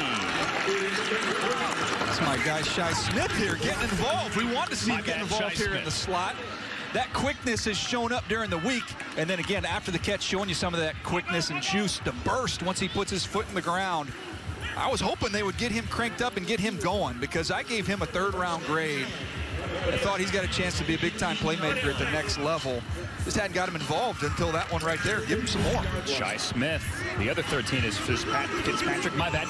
Gain of 32 for Shi Smith. Puts it on the 13-yard line. Elijah Mitchell in the backfield. He'll take the carry. Ellerson Smith hits him in the backfield and killed that pretty early. Ellerson Smith's having himself a heck of a game here from Northern Iowa. Again, did get a chance to play this fall, but he's 6'6.5" here, 262 pounds. You see how long he is. Just a really intriguing skill set. To be able to play over a tight end, you can kick him inside and let him rush in there as well. But no rust on him for not having played. He's been outstanding and having a great day. And 2 Northern Iowa Panthers here on the same squad. Ellerson Smith makes another play here defensively. It's a loss of 2, 5 minutes into the 3rd quarter, 2nd and 12. Palmer and Taylor, a good matchup here at the top. Got Stevenson on the bottom. Mond will throw end zone and throw incomplete. He wanted his tight end from Duke, and he can't find Noah Gray. Divine Diablo from Virginia Tech is in coverage as we see Ellerson come off the edge here. Real active hands. Will get inside his chest. You see him being able to lock out. Actually, a pretty good job there by the tackle from A&M. This is a really good ball. It's a tough catch to make, but it's a really good ball, putting it where only Gray has a chance. As Divine Diablo was in coverage from Virginia Tech. Free safety with the Hokies' 6th career interception. Parents gave him the name Divine to offset his rather devilish last name. 3rd and 12 now. They need the 3 for a first. Mond will go end zone. Rogers got it. Touchdown and a flag. I think the flag's on the hit. That's going to stand. Big time catch and be able to absorb the hit from Darren Hall, the safety from San Diego State, arrived right on time. Not much else Hall could do. That's just a perfect throw, and the toughness to be able to catch through contact. You see guys have an issue with that. But not Amari Rogers showing you that strength, working down here in the slot. Working on, I believe that's Thomas Graham there from Oregon, going to run right by him, knowing the safety's coming, knowing you're going to probably have to take some medicine there as the ball arrives, and holding on to finish. Nicely done.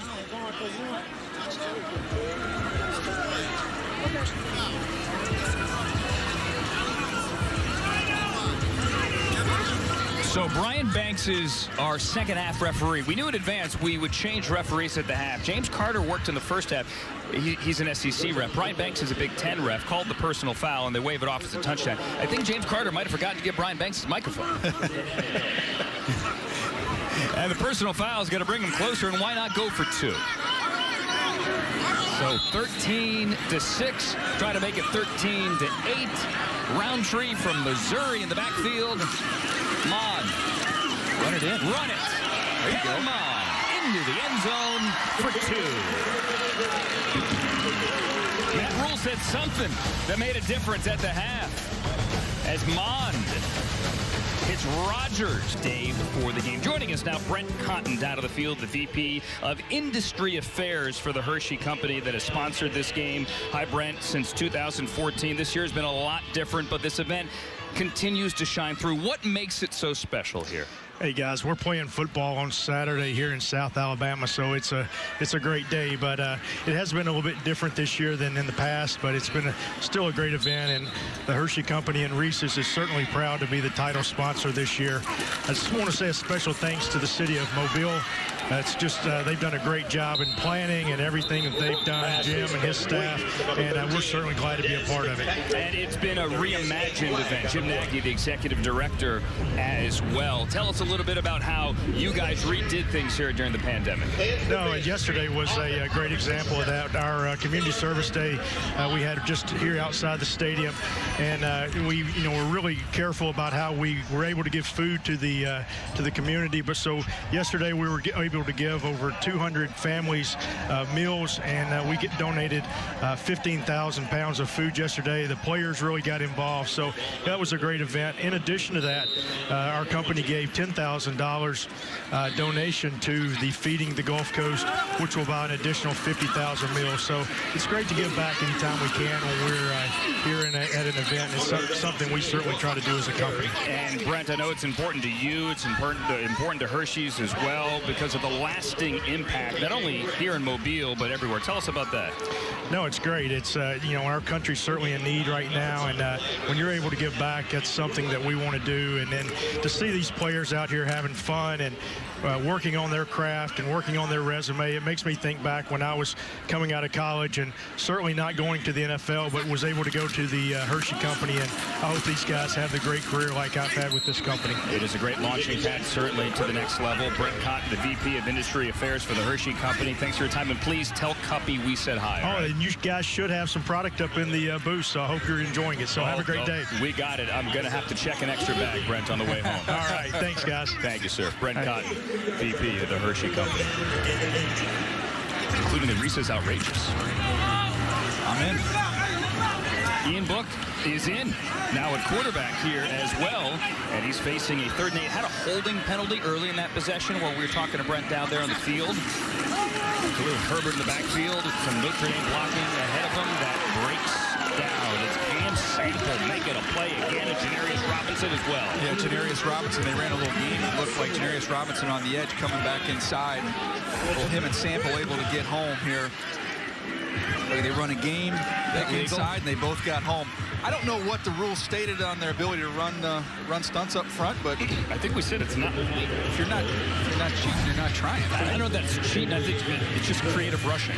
We almost had a blocked punt by Stewart on the last special team. So technically, here you're he not is. allowed to do that. He's on the edge right here. Stewart is right down there. Okay. So keep an eye on him. He Check out the hair. to block the last one.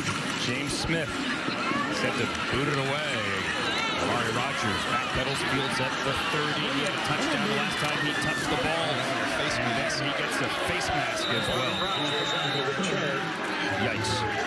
Brought down by the face mask by Christian Uphoff. Christian Uphoff.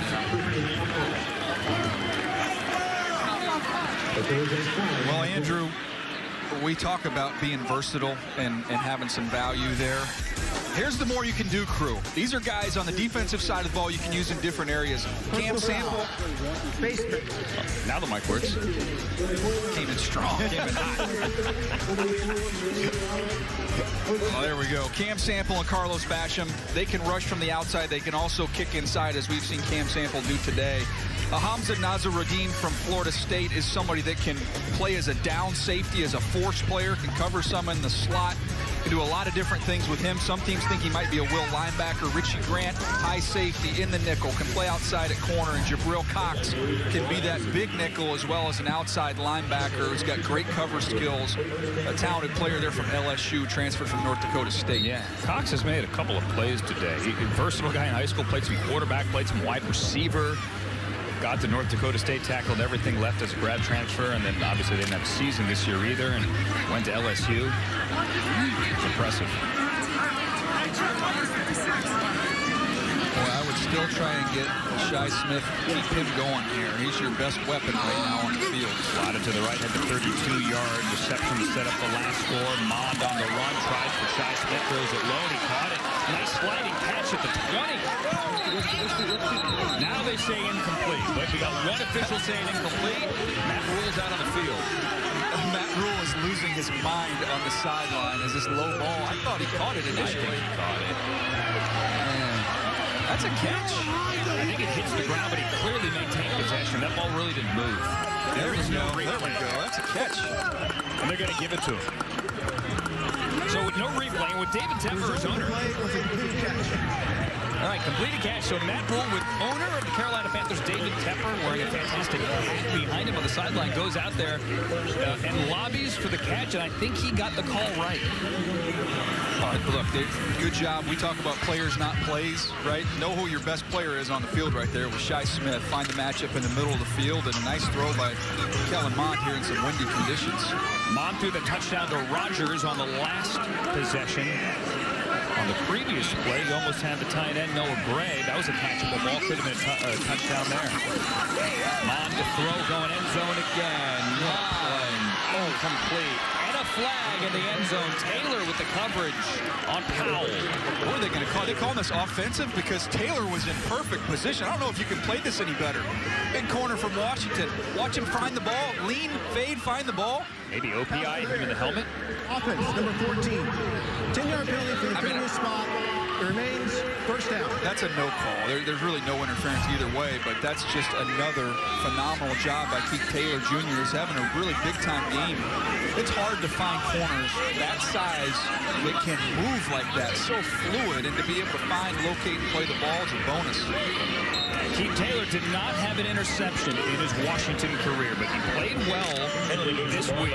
He's a track guy, 10.89 to the 100 meters. His dad went to the Olympic trials as a long jumper. So he looked good there today. It's hard to find 6'2" corners like that. I mean, he's 6'2" and a half almost. That can really run and play down the field. And honestly, for Powell, I give him credit for breaking it up. He said it's a tough OPI call. Pressure by Cooper, and Mond stands tall and gets it away to his tight end, Brian Morris. Derek Barnes there, the tackle from Purdue. The tackle by the linebacker from Purdue, who's an interesting player because he can play off the ball. He can also provide some rush off the edge. He's playing the mic here and calling the defense in this one. Derek Barnes won the Big Ten Sportsmanship Award this year. Had a big 2019 with 7.5 sacks. Yeah, I would just continue to work the slots here. You've got Amari Rodgers up here in the slot, working on Thomas Graham. 2nd and 14 from the 25. Bond throws over the middle, sitting down and making the catches. His tight end, Quentin Morris. You're seeing just working the middle of the field. Down here in the slot. He took the slot down here in the bottom with the tight end, put it on him. But this is where you can work in these coverages that you see. A lot of these single high coverages, you're going to be able to work in the seams. So use those tight ends, use those slot receivers. And Kellen Mond, I think, getting the benefit of only having 2 quarterbacks that are up today with no Mac Jones. He's getting into a rhythm. Absolutely. On both of these drives here in the 3rd quarter. The first, which ended in a touchdown. That's a gain of 12, but it sets up 3rd and 2. Here's Amari Rodgers right there. Got Hill in the backfield. Fakes it, throws it. Palmer, touchdown. Josh Palmer from Tennessee. There you go. It looked like almost a little RPO, a little play action there, one or the other. As he's working on Taylor, get a nice release. He won right now. Just a one-step slant, beat him inside, and showed you a little burst there from Palmer, who is another one had a great week of practice. Carrying that over here as they're right back in this football game trying to take the lead. T. Martin must be a proud dad. He's got Amari Rodgers, his son, scoring a touchdown, the Clemson wide receiver, then the Tennessee guy. That's where T played his college ball, won a national championship, getting the next touchdown. And all of a sudden, the American team takes the lead. 14-13, went for 2 and got it the first time. Let's see if they can do it again. Palmer lines up bottom of your screen, and Hill's in the backfield. Mond, look at it, throws, caught, it's Rodgers again. Amari Rodgers had a day. Under pressure, too. That's a big-time throw by Kellen Mond. Amari Rodgers working on Thomas Graham. Perfect throw.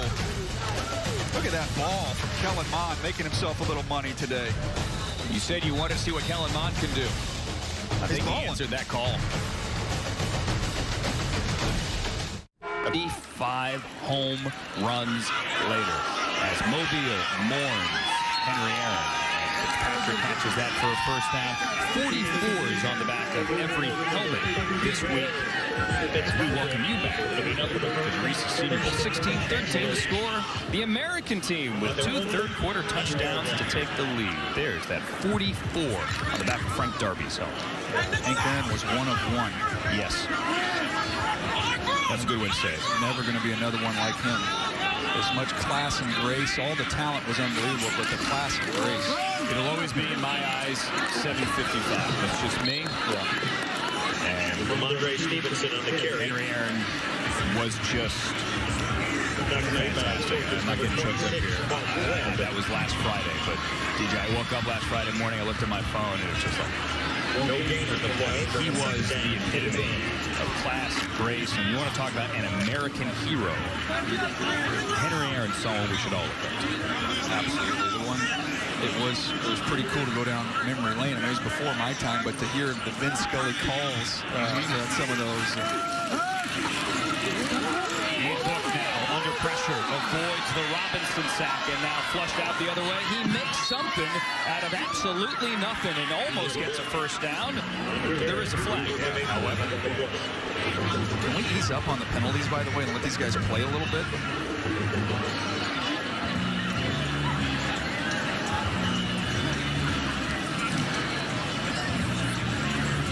Brian Banks, our Big Ten referee, working the second half. Holding. Defense number 26. 5-yard penalty from the end of the run. Automatic first down. Mark Webb, the Georgia safety. I talked about the escapability here of Ian Book. You're going to see it, a little Houdini act right here, force to the right. Be able to keep your eyes downfield. He wanted something down the field. There was nothing there, and then he just hits another deer to be able to pick up what was close to a first down there before you got a penalty. He was booking. There you go. Do the kids still say that? I think you're getting worse as we go through this game, Andrew. I'm trying. All right. Well, there as well for Fitzpatrick. Pass is complete. And Fitzpatrick gets it across midfield. Brought down by the Syracuse corner, Melanfanu. Seeing RPOs here. Spencer Brown was about, 11 yards down the field on that one, but they're going to, I'm okay, let that go. Let's keep the flags in the pocket and let them play. In the NFL, that is absolutely illegal man downfield. Spencer Brown, 76th there in Northern Iowa tackling. We have Richie Grant playing corner down here against Darby, down here on the bottom, showing you his versatility. He's a safety that now is showing you can play little corner. That RPO is good for 5. Now Book under pressure. And Book to Darby, who comes back and can't get the feet down. Incomplete. Roche again with another pressure. See Richie Grant working at corner, smooth pedal. Pass intended for number 84, Frank Darby. Darby's doing a good job of working back downhill and make the catch. But again, the more you can do, right? We talk about showing the versatility to be able to play a lot of different positions. That's really his third position because he's a free safety. He can play down inside at the nickel, and this is just a bonus what he's shown this week to be able to play outside. Let's see if Book can keep this alive. 3rd and 5. Need the 42. The American 42. Hey, hold that doesn't work. That's offsides. And that's Jordan Smith. Almost took the snap. Which is illegal at any level.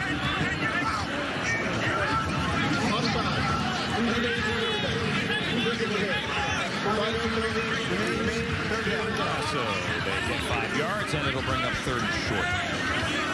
Here comes Stewart jogging on the field. Correction. The penalty results in a first down. I was going to say.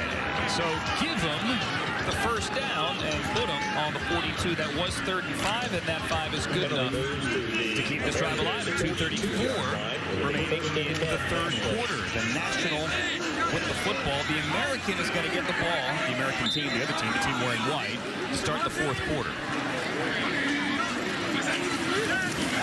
Stevenson played them. Now Book to Darby. Ball kind of floated, and Melanfanu knocked it away. Ball kind of drifted back inside. Melanfanu was in good position. A big Syracuse corner. I think Darby's still mad at himself, though, for not finishing with that one. We got Felton back out there, Andrew.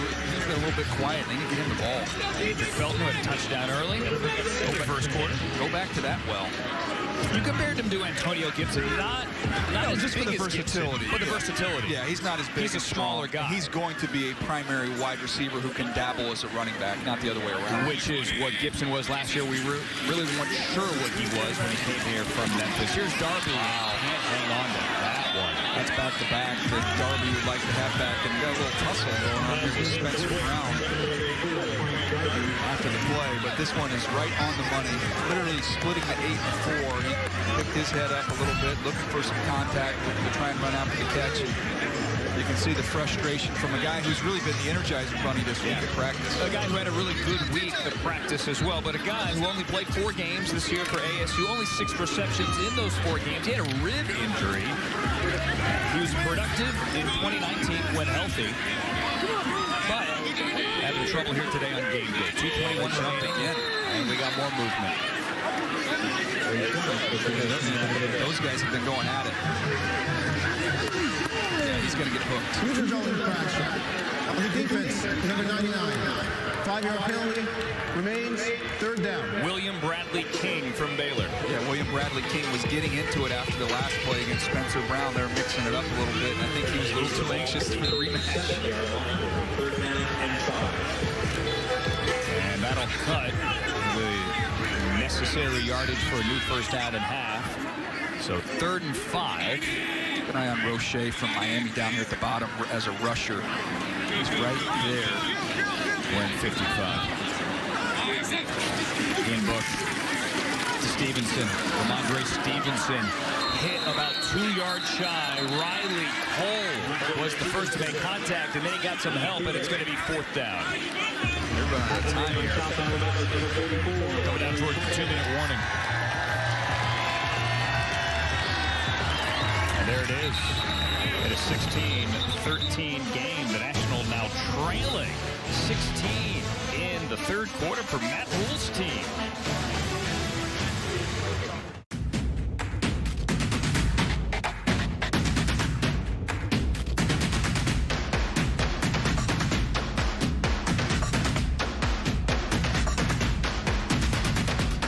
Also pretty good. I think Kappa was in this game as well. He's hurt right now. He's a good player for him. This is 4th down for Ian Book, also a good player. With Michael Carter in the backfield, 4th and 3. And he's got it. He's got it complete, and that's a first down to Dietrich Felton. When you need one, he's got you. No problem. Get it out to Felton, lined up at the outside here. Stacked. Go widen him with the release, and then come back inside on a slant. Nice ball, nice route. Nice job by Ian Book of buying a little bit of time, finding a window, and putting it right on him. It's backpedaling, kind of 3/4 throw there, and Felton limps to the sideline. Hope he is okay. Tackled around the ankles by Joshua Bledsoe, the Missouri safety. As a safety to line up with Felton with that much ground to cover, that's a tough assignment. Not really fair. Gain of 16 takes them into the red zone inside the 20. Book shotgun again, the winningest quarterback in Notre Dame history. Put it on Kate Johnson, but look who's there again. Riley Cole, playing in his home stadium, and we keep calling his name. And the crowd loves it. Clock operator, please reset the game clock. It was an interesting week for Riley Cole. We talked about how big this game was, Oneonta, Alabama, playing here in his own home stadium. He actually had a positive test Tuesday morning. It turned out to be a false positive, but his first day of practice, he missed. He sat in the hotel room waiting. Turns out he was okay, and here he is, making big plays on game day. Clearly the fan favorite down here as well. He's got the back. Here's Carter, the back, out of the backfield. Carter makes one man miss and picks up around 8. Carter fan. Me too. A little timeout here. What we got going on here? Each team has 2 timeouts here in the quarter. Riley Cole in space with Carter. This is where you're going to have some trouble, just with how elusive he is to be able to make you miss. And that's kind of the concern with Riley Cole. Just when you get him out in space, a 240-plus pound linebacker, you love the size, but that's going to be the challenge for him in those types of situations. He might have played out of position this year. He says he can play anywhere, all 3 linebacker positions. Obviously, that's what any guy looking at the next level would say. Made a play on previous play. Jeremy Chinn we saw last year, and we asked Phil Snow, the defensive coordinator of the Carolina Panthers, are there any Jeremy Chinns out there this year? Obviously, what a rookie season he had for the Panthers. He said, if there were, I wouldn't tell you. That was a great job. Remember, we were thinking during that draft, what are they going to do with that first overall pick? They're going to take Isaiah Simmons. They end up taking Derek Brown to give them a big-time defensive tackle. They circle back with Jeremy Chinn, who had a phenomenal year. Matt Rule hoping to find more talent like Jeremy Chinn here, as he did a year ago. 33. Now, Carter up the middle. Michael Carter with room to run and power as well to finish. Look at him go. He's still going. Get that Carolina helmet in the end zone. Put him up. Give him a touchdown. Hainsey. Touchdown. Hainsey with the John Stockton-esque assist from Notre Dame. Just pushing him right into the end zone. It's not a push. It's a Michael Carter push into the end zone. Well, it warms my heart to see Notre Dame finally get on the other revenge side of one of those for the Bush push. This is the Hainsey shove here. Look, Banks. You got Banks trying to pull him. He gets knocked off, and so Hainsey's like, I'll just get behind you. I'm going to drive you right into the end zone. The whistle never blew for forward progress being stopped because Michael Carter kept pushing. It looked like a rugby scrum, but in the end, it's good for 6. And there's Hainsey, a big part of it, the Notre Dame offensive lineman. Something tells me our buddy Brady Quinn, that didn't make him feel any better for the last one. 12-yard touchdown. And now Patterson for the extra point. He has been perfect today. And the national team jumps back in front and answers those 2 third-quarter touchdowns with a Carter touchdown here to open up. The thing that's interesting about Carter, when you talk to the coaches down at Carolina, they say the 2 leaders of their football team were the 2 running backs, him and Javonte Williams. Both those guys, phenomenal character, phenomenal kids. I misspoke. We're still in the 3rd. They're going to get the ballpark back to start the 4th. I'm thinking that. I mean, that contact was made at the 6-yard line. And then watch 72. You see him there? They see that gold helmet pushing the Georgia helmet, which is pushing the Carolina helmet right into the end zone. And they can celebrate. Look at that. Love it. Having fun. And those Notre Dame kids have been impressive. Not only what they've done on the field with Banks and Hainsey, but what they've done after practice, getting extra work in. It has been noticed by all the personnel evaluators, I can guarantee you that. And their interviews have been outstanding. Brian Kelly, that crew down there at Notre Dame, has done a wonderful job developing these kids and getting ready for the next level. All right, let's see if Mond can push it here downfield. And he goes back shoulder. That's nice to Powell, who catches that at the 45-yard line. And the clock stops at 37. I say push it downfield here because the American's going to get the ball to start the fourth quarter back on its own 25. So, I mean, it's just free play time here. Let's see if you can get one and then get the ball back. We've got Bynum on the back shoulder. Bynum in the corner for Cal. Has been in a really good position, giving up 2 of those back shoulder throws. There's nothing you can do about that one when you extend like that to get your feet down the way Powell did. Let's see if Shi Smith again down here in the slot. That's been a big play for him when they need it. That was good for 21 to Powell. And now from the 46, Kellen Mond has really heated up in the second half. Shi Smith had it, and then he got drilled. Pass intended for number 13. They just Trey Norwood hit him. Nice play, drove on the ball. It's a good throw.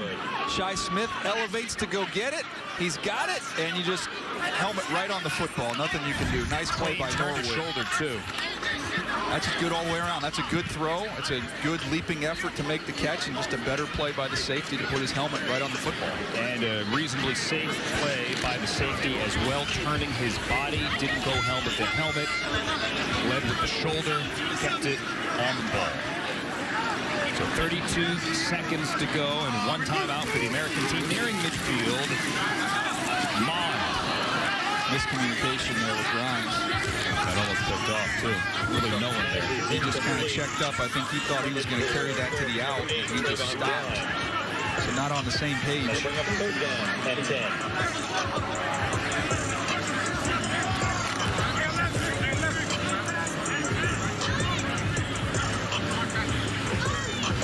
Do you think Kellen Mond likes it down here in the state of Alabama? I think he does. Look at that. Could be the MVP of this game as well, the way he led his team into the end zone twice in the 3rd quarter. Trying to do it a 3rd time here, potentially. On a 3rd and 10. Gotta let it go. He does. Mond throws complete. Did he get out of bounds? He did not. The tight end, Kylan Granson. They're going to keep the clock running. That was a good rush by Baron Browning from Ohio State, outside linebacker. Collapsing that pocket, getting some pressure. Cameron Bynum. Yeah, we got a timeout taken. Gain of 8 yards on the play. Bring up 4th down and 2. Stop the clock at 20. By the way, no truth to the rumor with no combine this year that in between the 3rd and 4th quarters that Rich Eisen's going to run a 40 out. You know, I was thinking about that this morning. In all seriousness, I thought, no one wants to see me running. I told him, but you have the comfortable shoes on. I thought maybe you and I could do it at halftime. I told Rich, I've got a mask and a stopwatch. You name the time and the place, I'll be there. But you're not running. You choose not to run. Oh, yeah. Okay. Poland on 4th down. Miscommunication again. Graham on the coverage, but a flag. Golly, what are we doing here with these offensive pass interference penalties, guys? Put that thing in your pocket. Let's go. Especially with the ball over his head like that. Granted, if they saw contact top of the route. Pass interference. Offense, number 14. That penalty is declined. The result of the play is a turnover on downs. 1st and 10 for the national team. All right, so the national team has 15 seconds to take a shot at the end zone. Well, they're going into the wind here. Let's look ahead to the night of April 29, Daniel Jeremiah. I don't think it's too early to do that.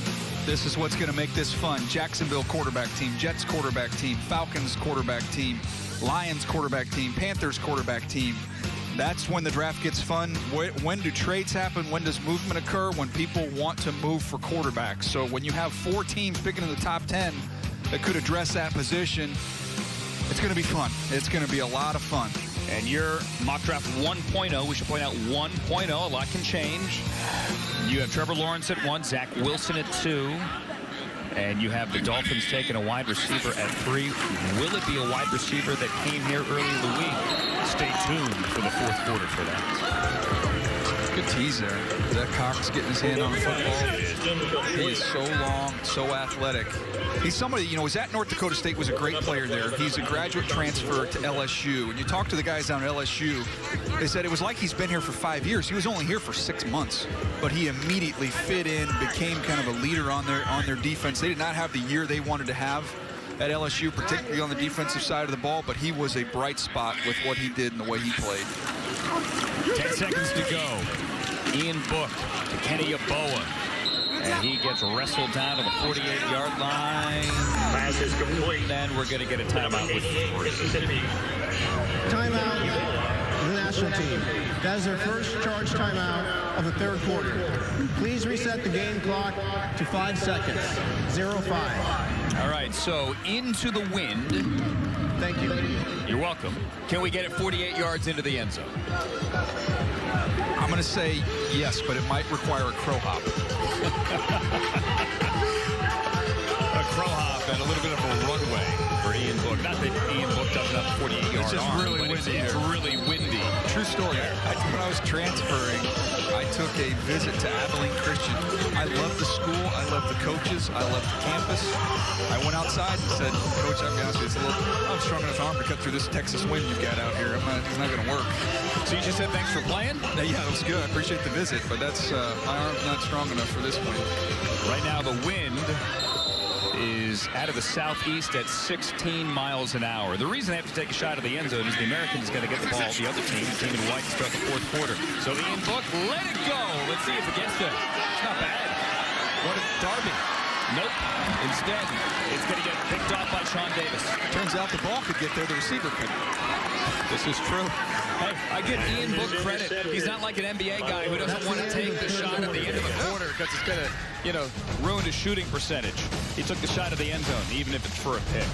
Michael Carter with the push into the end zone. Team game heading into the fourth quarter. The National with the lead, the American with the ball. Jamie Newman at quarterback from Wake Forest.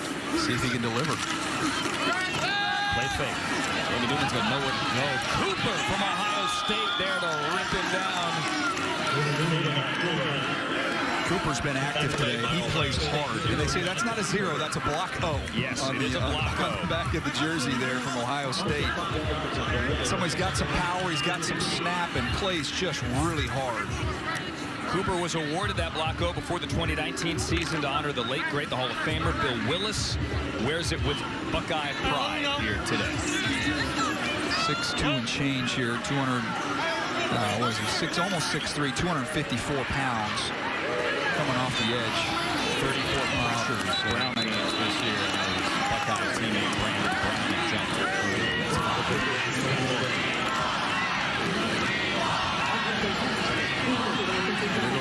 5 yards that they just picked up there. Keeping the Ohio State fan and back to the original line of scrimmage. All right, let's go back to Odigizua. We haven't seen him get cranked up since early in the game. He was very active. The UCLA defensive tackle. Looks like he's going to be working inside here, working on more from Grambling.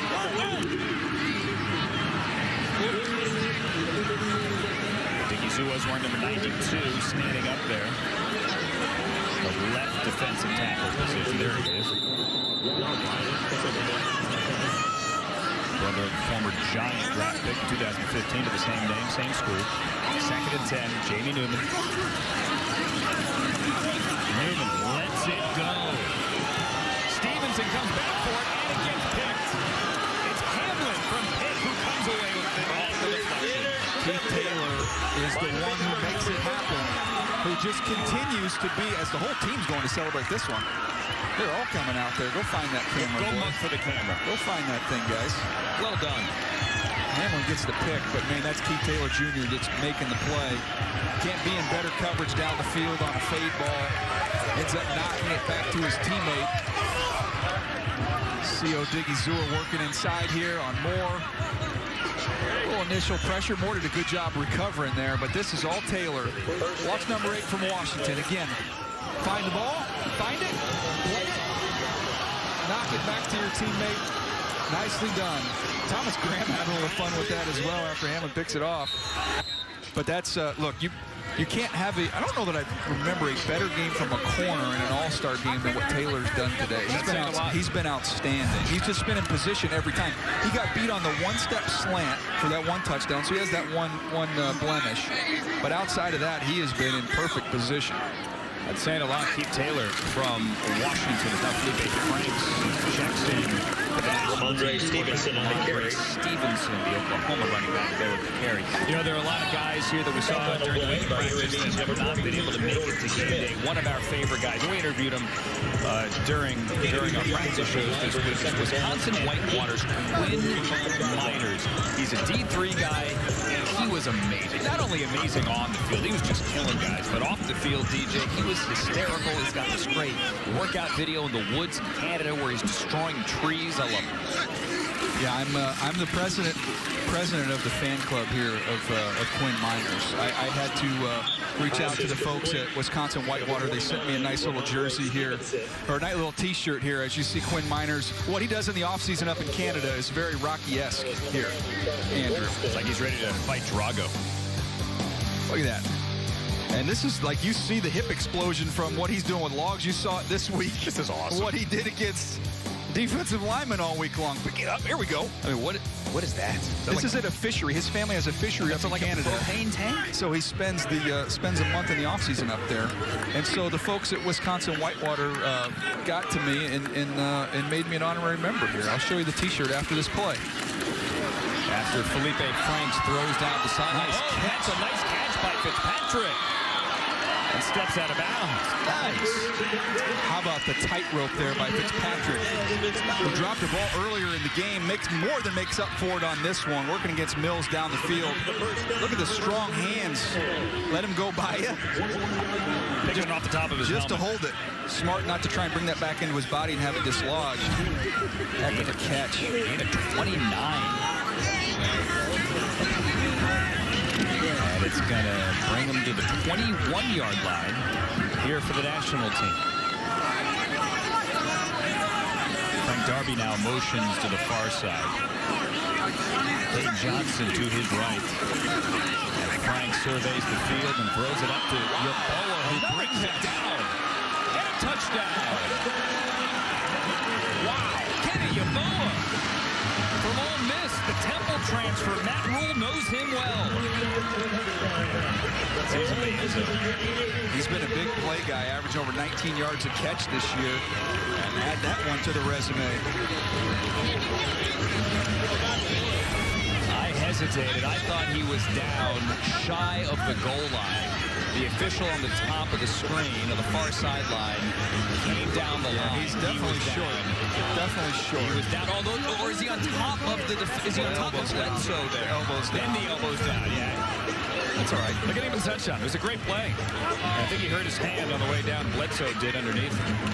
It's a gain of 21, a touchdown, a 21-yard touchdown. Patterson's on for the point after he has been perfect. We're going to get that T-shirt up there, I promise. What a second half the for the exciting national plays. team. I'm good. A second half surge. The national team leads the American team 27-16. Want to keep talking about our favorite guy, Quinn Miners. Here he is with Jim Nagy on Friday night. Miners wore the half shirt all week. The cutoff, if you will, though not really cut off during practice. Said that was a keg there that he was showing. And now you got the shirt. Yeah, this is Wisconsin Whitewater. 6 national championships. It's a heck of a football program. He is a heck of a player. So I'm in. I'm in on Quinn Miners. Dominated all week long. And somebody that I think became one of the more popular players amongst his peers as well. Yeah, and it's not just all, viral video love. He was great with his interview with us. He was laughing. He, again, joked that thing was a keg. He compared him to DK Metcalf. I said I want to, see him get Andy Reid to lift his shirt up, much like Metcalf did for Pete Carroll as Newman takes a sack here. But Quinn Miners, to finish that thought, was great on the field. He was pancaking guys, D3 guy, pancaking Power 5 guys. Yeah, it was really, really good football players he was going up against in the one-on-ones as well as what he did in the team period. Newman's got to get rid of his football, just held it too long. Zogandeji as well. Looks like that's Ohio State one more time. Cooper coming around there, and Jonathan Cooper. He's been active. Ade Okindiji led Notre Dame with 7 sacks, a captain on that Irish team. Enrolled at Notre Dame at 17 years old, and here, capping off his college career with a sack in the Reese Senior Bowl. For a loss of 6, Newman feels the pressure this time and starts to move, but it's too late. As once again, it's a Buckeye who's getting him, Baron Browning and a Longhorn Taquan Graham. Yeah, this time I thought it was a little premature with Newman bailing out of there. He got some pressure, but he kind of ran himself into this one as well. Kind of runs right up into the sack. He just hasn't been able to get Newman comfortable back there. And Newman really didn't look comfortable on Thursday when he threw those 2 picks. Now, he threw a pick on the last possession here. He took a shot downfield. The safety came in late, got the pick on the deflection. Taylor had good coverage. He was also trying to cut through the wind and put a lot of air underneath that one. And here's Newman taking the check down. Why not? Roundtree on 3rd and 20. He gets past the original line of scrimmage for a gain of around 12, but it'll be 4th and around 8. And looks like the punt team's coming out. Let's keep an eye on our guy Stewart here with the long hair, who's been really, really good on special teams thus far today. There he is from Houston, Grant Stewart. See the hair. I said Fabio earlier. I think you came back with Michael Bolton. I think it's a Troy Polamalu, Michael Bolton kind of mashup there with his hair. Max Duffy back to punt. Neil Herbert just had to return this. Herbert's up on the 30. Duffy's punt. Wobbler. And Herbert takes it off the bounce at the 37. Gets a Graham block, cuts back the other way, and nowhere to go. Gray there with the tackle. I told you Quinn Miners was a funny dude. He was entertaining. People loved him all week. Also pretty good athlete. The first time was, there was this summer when I was training at Next Level. It's kind of been a bucket list thing for me. It was kind of, I want to be able to dunk a basketball. I feel like that's just kind of one of those, like, I don't know, feats of athleticism or whatever you want to call it. That is just kind of was always a fantasy of mine, being able to go up and dunk. And being able to do that this year, I was like, that's awesome. So that's why I wanted to make sure I got it recorded. I'm not a big social media guy, but I felt like the world needed to see, myself dunk. I checked his Twitter this morning, has only about 1,000 followers. And he said, oh, the Quinn Miners. There is actually a Quinn Miners fan club Twitter account. I did see that. Yeah? Yes, he does. And I would like to join that. I don't know if I need to follow that to keep up with what's going on with Quinn. But he's been, again, we've had fun with him. The jersey was rolled up, but he was just dominant. I mean, against guys like Levi Almuzariki, a defensive tackle from Washington who's got a chance to be a first-round player. He was only there for 1 day this week in practice and put him on the ground. I mean, it was phenomenal. And you're rocking the shirt there. I'm sticking with this thing, man. Partly because I don't haven't had time to take it off, and it's you got makeup on too. You take it off, get the makeup on the collar. 2nd and 8. Felipe Franks here with time in the pocket. Check it down to Herbert to return that punt. Herbert time with immediately. Nowhere to go. That's the safety Mark Webb from Georgia. I mentioned it, Andrew, about Miners during practice. Don't take my word for it here. You can watch what he did in some of these one-on-ones. Watch this. This is Patrick Jones. Just put him on the ground. Around the world on Twitter. Yeah, I mean, and it happened over and over again. Coming off the ball in the run game, Odigizua is a really good player, flat-backed him. He did this time and time again. And the guy, again, didn't play last year. Didn't have a football season. He's just been training. And apparently lifting those logs and knocking over those trees is something NFL teams ought to look into, because he's been awesome. Training with the Watt brothers a little bit as well. Here's Fitzpatrick, and Franks can't hit him. He was open down the sideline on 3rd and 6. Yeah, Fitzpatrick had him beat down the field. This time, though, the wind's at your back as a quarterback. There's a whole shot there, right? You've got underneath coverage, but you've got room there between the safety. That's tough. I think the wind might have got a little bit of that one and carried it. Is that what Gruden used to call the turkey hole? Remember when he was a Monday night? He might have called it, we just called them hole shots. That's what I've always heard. I've never heard of a turkey hole. I thought that was a bowling thing. I don't know. Google it. I'm not a big bowler. But now I'm hungry. Thanks. Okay. Good. James Smith back to punt. Marquez Stevenson can fly. Let's see if he gets a chance to return this. James Smith Smith, one of our 2 Aussie punters here today, as the national team tries to get enough people on the field. Jonathan Cooper, a late ad. They've been angling these punts. I almost like to see him kick it down the middle so we can see a return. Oh, there you go, but there's a flag down at the line of scrimmage. Stevenson backpedals, spins, and Stevenson ripped down by Cade Johnson at the 5. But again, there's a flag back near the line of scrimmage. Was it Bad News Bears? Let them play. Let them play. Mac Jones is just fighting to get in there. American on their own 6-yard line. Illegal formation, kicking team. More than 4 players in the backfield. That 5-yard penalty will be enforced from the end of the run. So they were late getting everyone out there. Cooper was a late ad. They could not get lined up right. Taquan Graham celebrate a sack, why don't you? 27-6.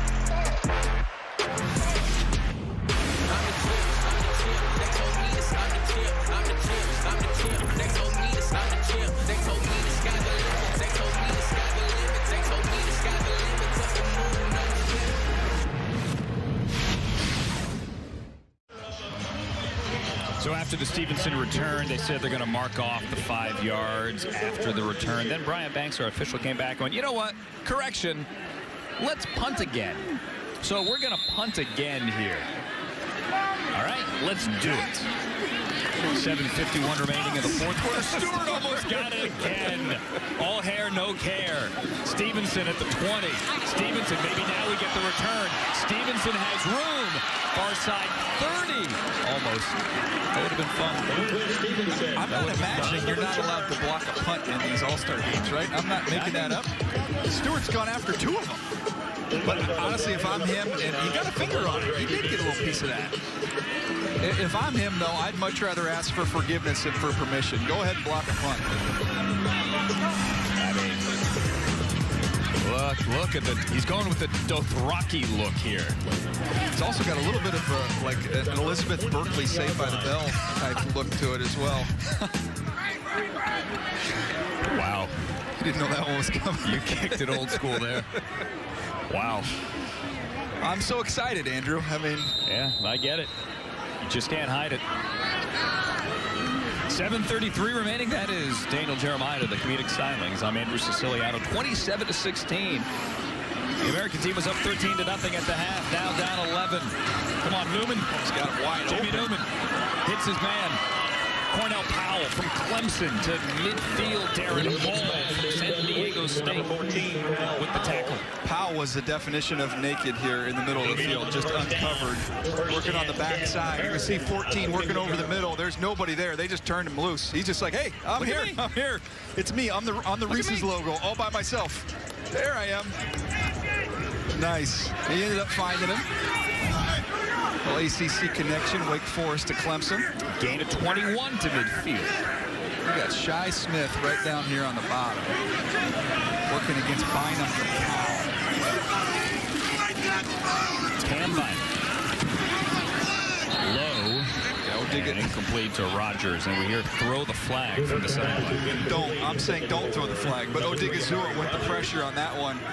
Newman's just kind of climbed his way right up into that pressure again. Some of the pocket feel, the pocket awareness has been a little bit of an issue for Newman today, and I attribute some of that to the fact he hadn't played. Yeah, a little the rust. whole year. Didn't play all year. Now he went through camp with Georgia and then opted out at the end, and left some Bulldogs fans less than happy. I think it eventually worked out with TJ Daniels. They talk about what ring rust in boxing if you haven't been out there for a while. JT Daniels, beg your pardon. Yeah, some pocket rust here for Newman.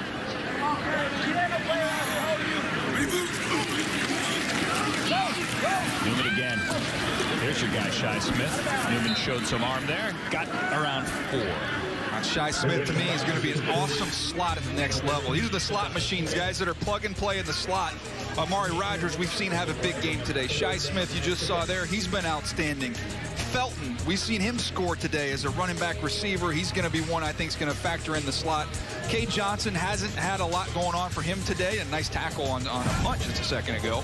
But all those guys I think are going to be really good slot players at the next level. Really kind of the strength of this receiver group at the Senior Bowl to me has been these slot guys. Shi Smith, coached by former South Carolina quarterback Steve Tannehill. Remember him in high school? Good for 4 to the 46. Newman steps up again. Might be able to run. Newman breaks a tackle. Newman makes a little bit of a move and gets very close to a first down, out of bounds near the 40, depending on where they spot it. Think he's going to be about half a yard shy. Yeah, just short there. As we see wholesale changes here on the defense. And it will be 4th down. Almost got there. Got away from Ellerson Smith. Diablo from Virginia Tech showed you his strength. He started that push about 2 yards inside the That was a legal play. That was clean. He chucked them all the way to the bench. All right, so Kylan Hill dotting the I on 4th and inches.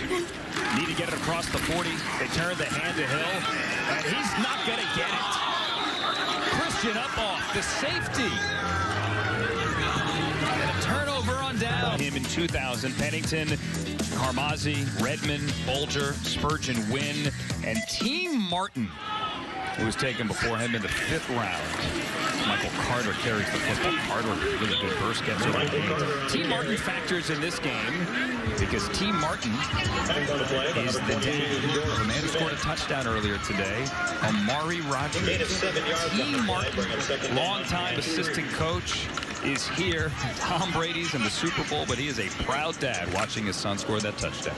Pretty cool on 2 fronts to see your son out here for Team Martin. Also James Palmer, we coached at Tennessee's, had a good game today. But then to also think about the fact that Tom Brady was in the same draft class is insane. Just amazing. Here's your guy, Kay Johnson, with a first down reception. Brought down by Brian Mills on the far sideline, so he's getting involved. They've had some opportunities earlier on in the game, too, with Carter, the running back that we've highlighted all game long. Michael Carter from North Carolina in the passing game. Let him run down the seam a couple times. I think they've got an opportunity for a big play before this one's over if they want to target him in the passing game. On the American 42-yard line. National has the lead 27-16. Coming up on 4 minutes to go, and in plus territory here on the 42. Felipe Franks is your quarterback. Michael Carter from the Bar, Florida.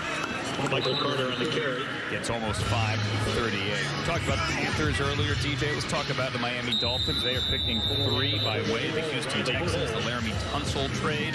Their needs. You look at the wide receiver position there. It's going to be fascinating where they are at pick number 3. I think a lot of people have connected the dots with Devontae Smith, who was down here this week, who has a history there with Tua Tagovailoa, going back to their national championship winning connection there as freshmen. But I also don't forget about Jamar Chase now. Jamar Chase from LSU, who I think, as you see the mock draft here, is the best receiver in this draft class. So if you're going to get some help there for Tua, Jamar Chase is the guy. Now, you could easily, if you're happy with Tua, you can trade down and still get one of these top pass catchers. Teams could come up for quarterbacks. But I have him sitting there with Jamar Chase at 3. You see the quarterbacks. Trevor Lawrence, Zach Wilson, that'll be a decision for the Jets, who will be the second quarterback taken, or do they try and trade for a veteran? Trey Lance is one that I really like out of North Dakota State, as well as Justin Fields. All 4 of those guys in this mock draft, they're out the door. They're gone in the top 7 picks, which is pretty incredible. I want to stress that there's a long way to get to April 29th in the first round. This is 1.0. How is it received when you put Zach Wilson at 2? Well, look, there's no such thing as a mock draft that's well received.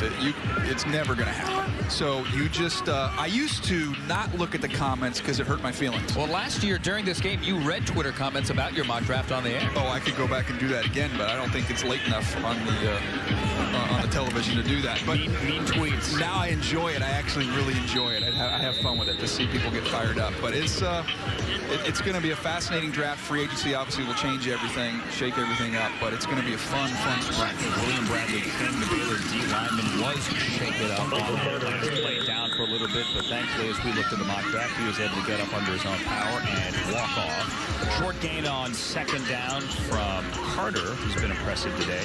Brings up 3rd and around 5. And we teased it before. Who is the wide receiver at 3? You had Jamar Chase from LSU. at 3. We did have Devontae Smith here this week, and you asked him point blank, hey, have you two talked about running it back, reuniting? And he said, yeah, we talked about running it back. That made some news a little bit. It'd be fun. By the way, best nickname, I think, here this week for Devontae Smith. The Slim Reaper. It's an all-timer. It's so good. Market that one. Najee Harris, his Alabama teammate, called him the Slim Reaper, and much was made about, oh, he didn't, hop on the scale and do the weigh-in and all that. That was always the plan here in Mobile, and hopefully that happens. He says it's going to happen. Devontae did when they get to Alabama Pro Day. All right, let's talk about the centers. Quinn Miners, not a center naturally, but he played center this week. Hainsey, and we spoke of Rocky earlier, Creed Humphrey as well. Robert Hainsey, we saw push the pile to get a touchdown there for Carter earlier on in the game. And Creed Humphrey's in the game right now, who has a wrestling background. His father was a big-time wrestler. He's a big-time wrestler. It's all about leverage when you're playing along that interior. Does not have, the ideal long arm length that you're looking for, but somebody that is outstanding playing with strength, balance, and leverage. Also unique, he's a left-handed center, which you don't see a lot of. I was trying to remember the last time we've seen one of those. Has had some shotgun snap issues this week. That'll need to be worked out, but was really good in one-on-ones. And somebody, when you look at the background, I was talking with a GM about this morning. Guys that have started the amount of games that he has, 37. Guys that are former wrestlers and that are incredibly football intelligent. They play for 10 years. Like, don't overthink it. This is his last game at an Oklahoma helmet. Went to his first OU game at 5 years old. 4th down. Franks. Oh, he put it on Fitzpatrick.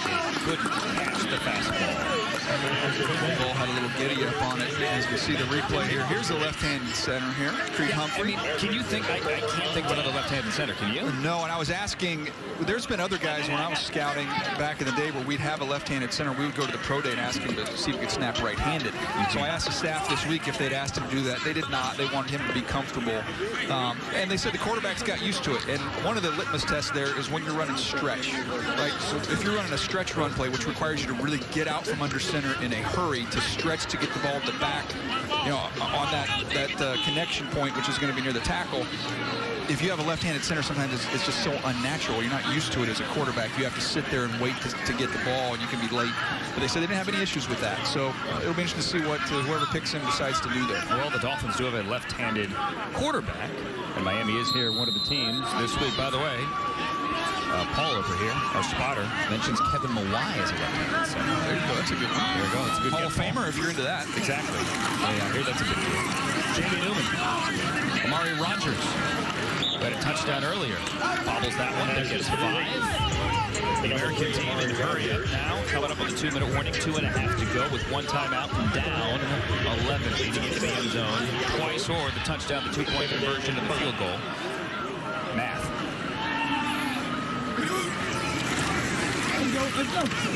Newman takes the check down again. Diablo's been around the football a lot today. Very active, a safety from Virginia Tech. Love the name, too. Divine Diablo might be my favorite name. It sounds like a hot sauce. It's a score to make this interesting. Newman, step up. Take the check down again to Elijah Mitchell, and he gets hit by Gresham, and Mitchell tumbles across the plus 45. They're going to give him 8.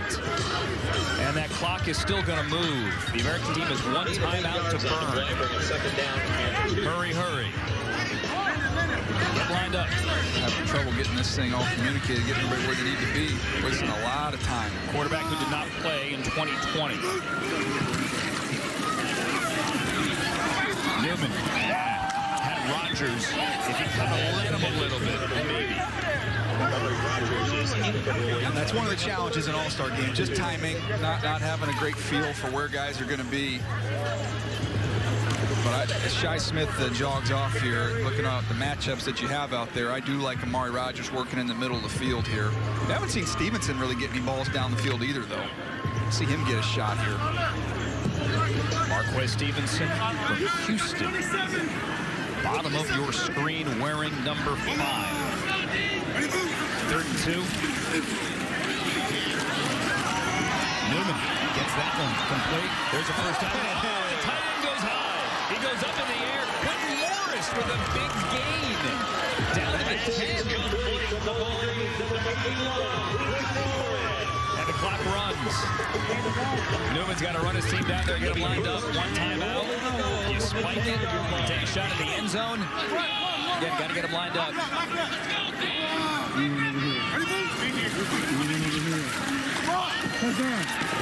back, you got it. Trevon Grimes. Put him up. They're going to talk it over. Hit the ground. Did it hit the ground or not? We have a meeting. Touchdown.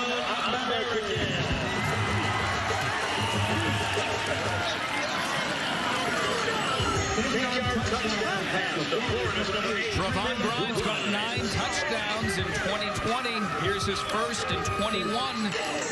Keith Taylor is not buying that didn't hit the ground. This is the play right before that. This is Norwood coming in to make the tackle from Oklahoma, and Morris went over him. Right over the top, and then here's the touchdown. Back shoulder. Hard to tell from that angle. Can't tell if he caught it there, but Taylor said no. Taylor had a good look at it, and he's saying no. The official was kind of shielded from it. So it's a 5-point game. They're going to go for 2 with 49 seconds left. Got to bring it to within 3. Give to Hill. Hill diving into the end zone. 27-24. Mississippi State's number 5 shot off on that one. Good job by Jamie Newman taking right down the field there. Good for him. Good touchdown here as we're winding down. Absolutely. Wasn't the greatest week in practice as he tried to shake the rust off. He told us on Thursday. Threw a pick earlier today. And then here in the fourth quarter, 2-minute drive gets his team in the end zone.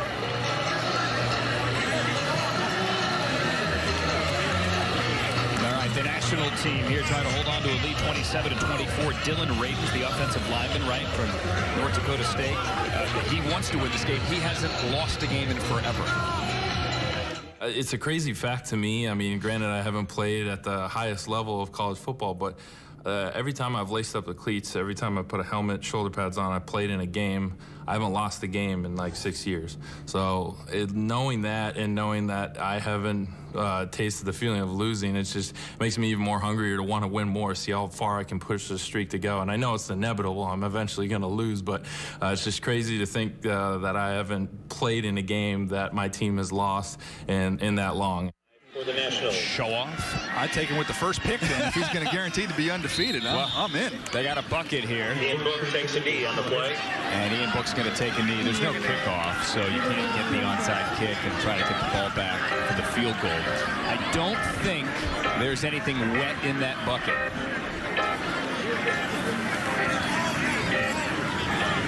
Ryan Flores looking over his shoulder. Or maybe I'm just imagining it.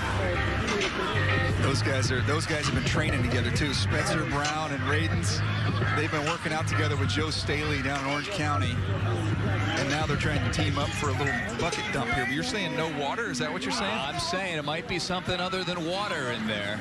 Let's not miss it as Ian Book goes to take a knee and to end this national 27-24 victory.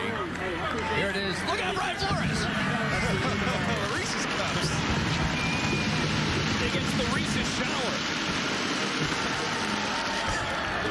Hope he's laughing under that mask. And they're making it rain Reese's. Hey, this was awesome, man. This was a fun afternoon.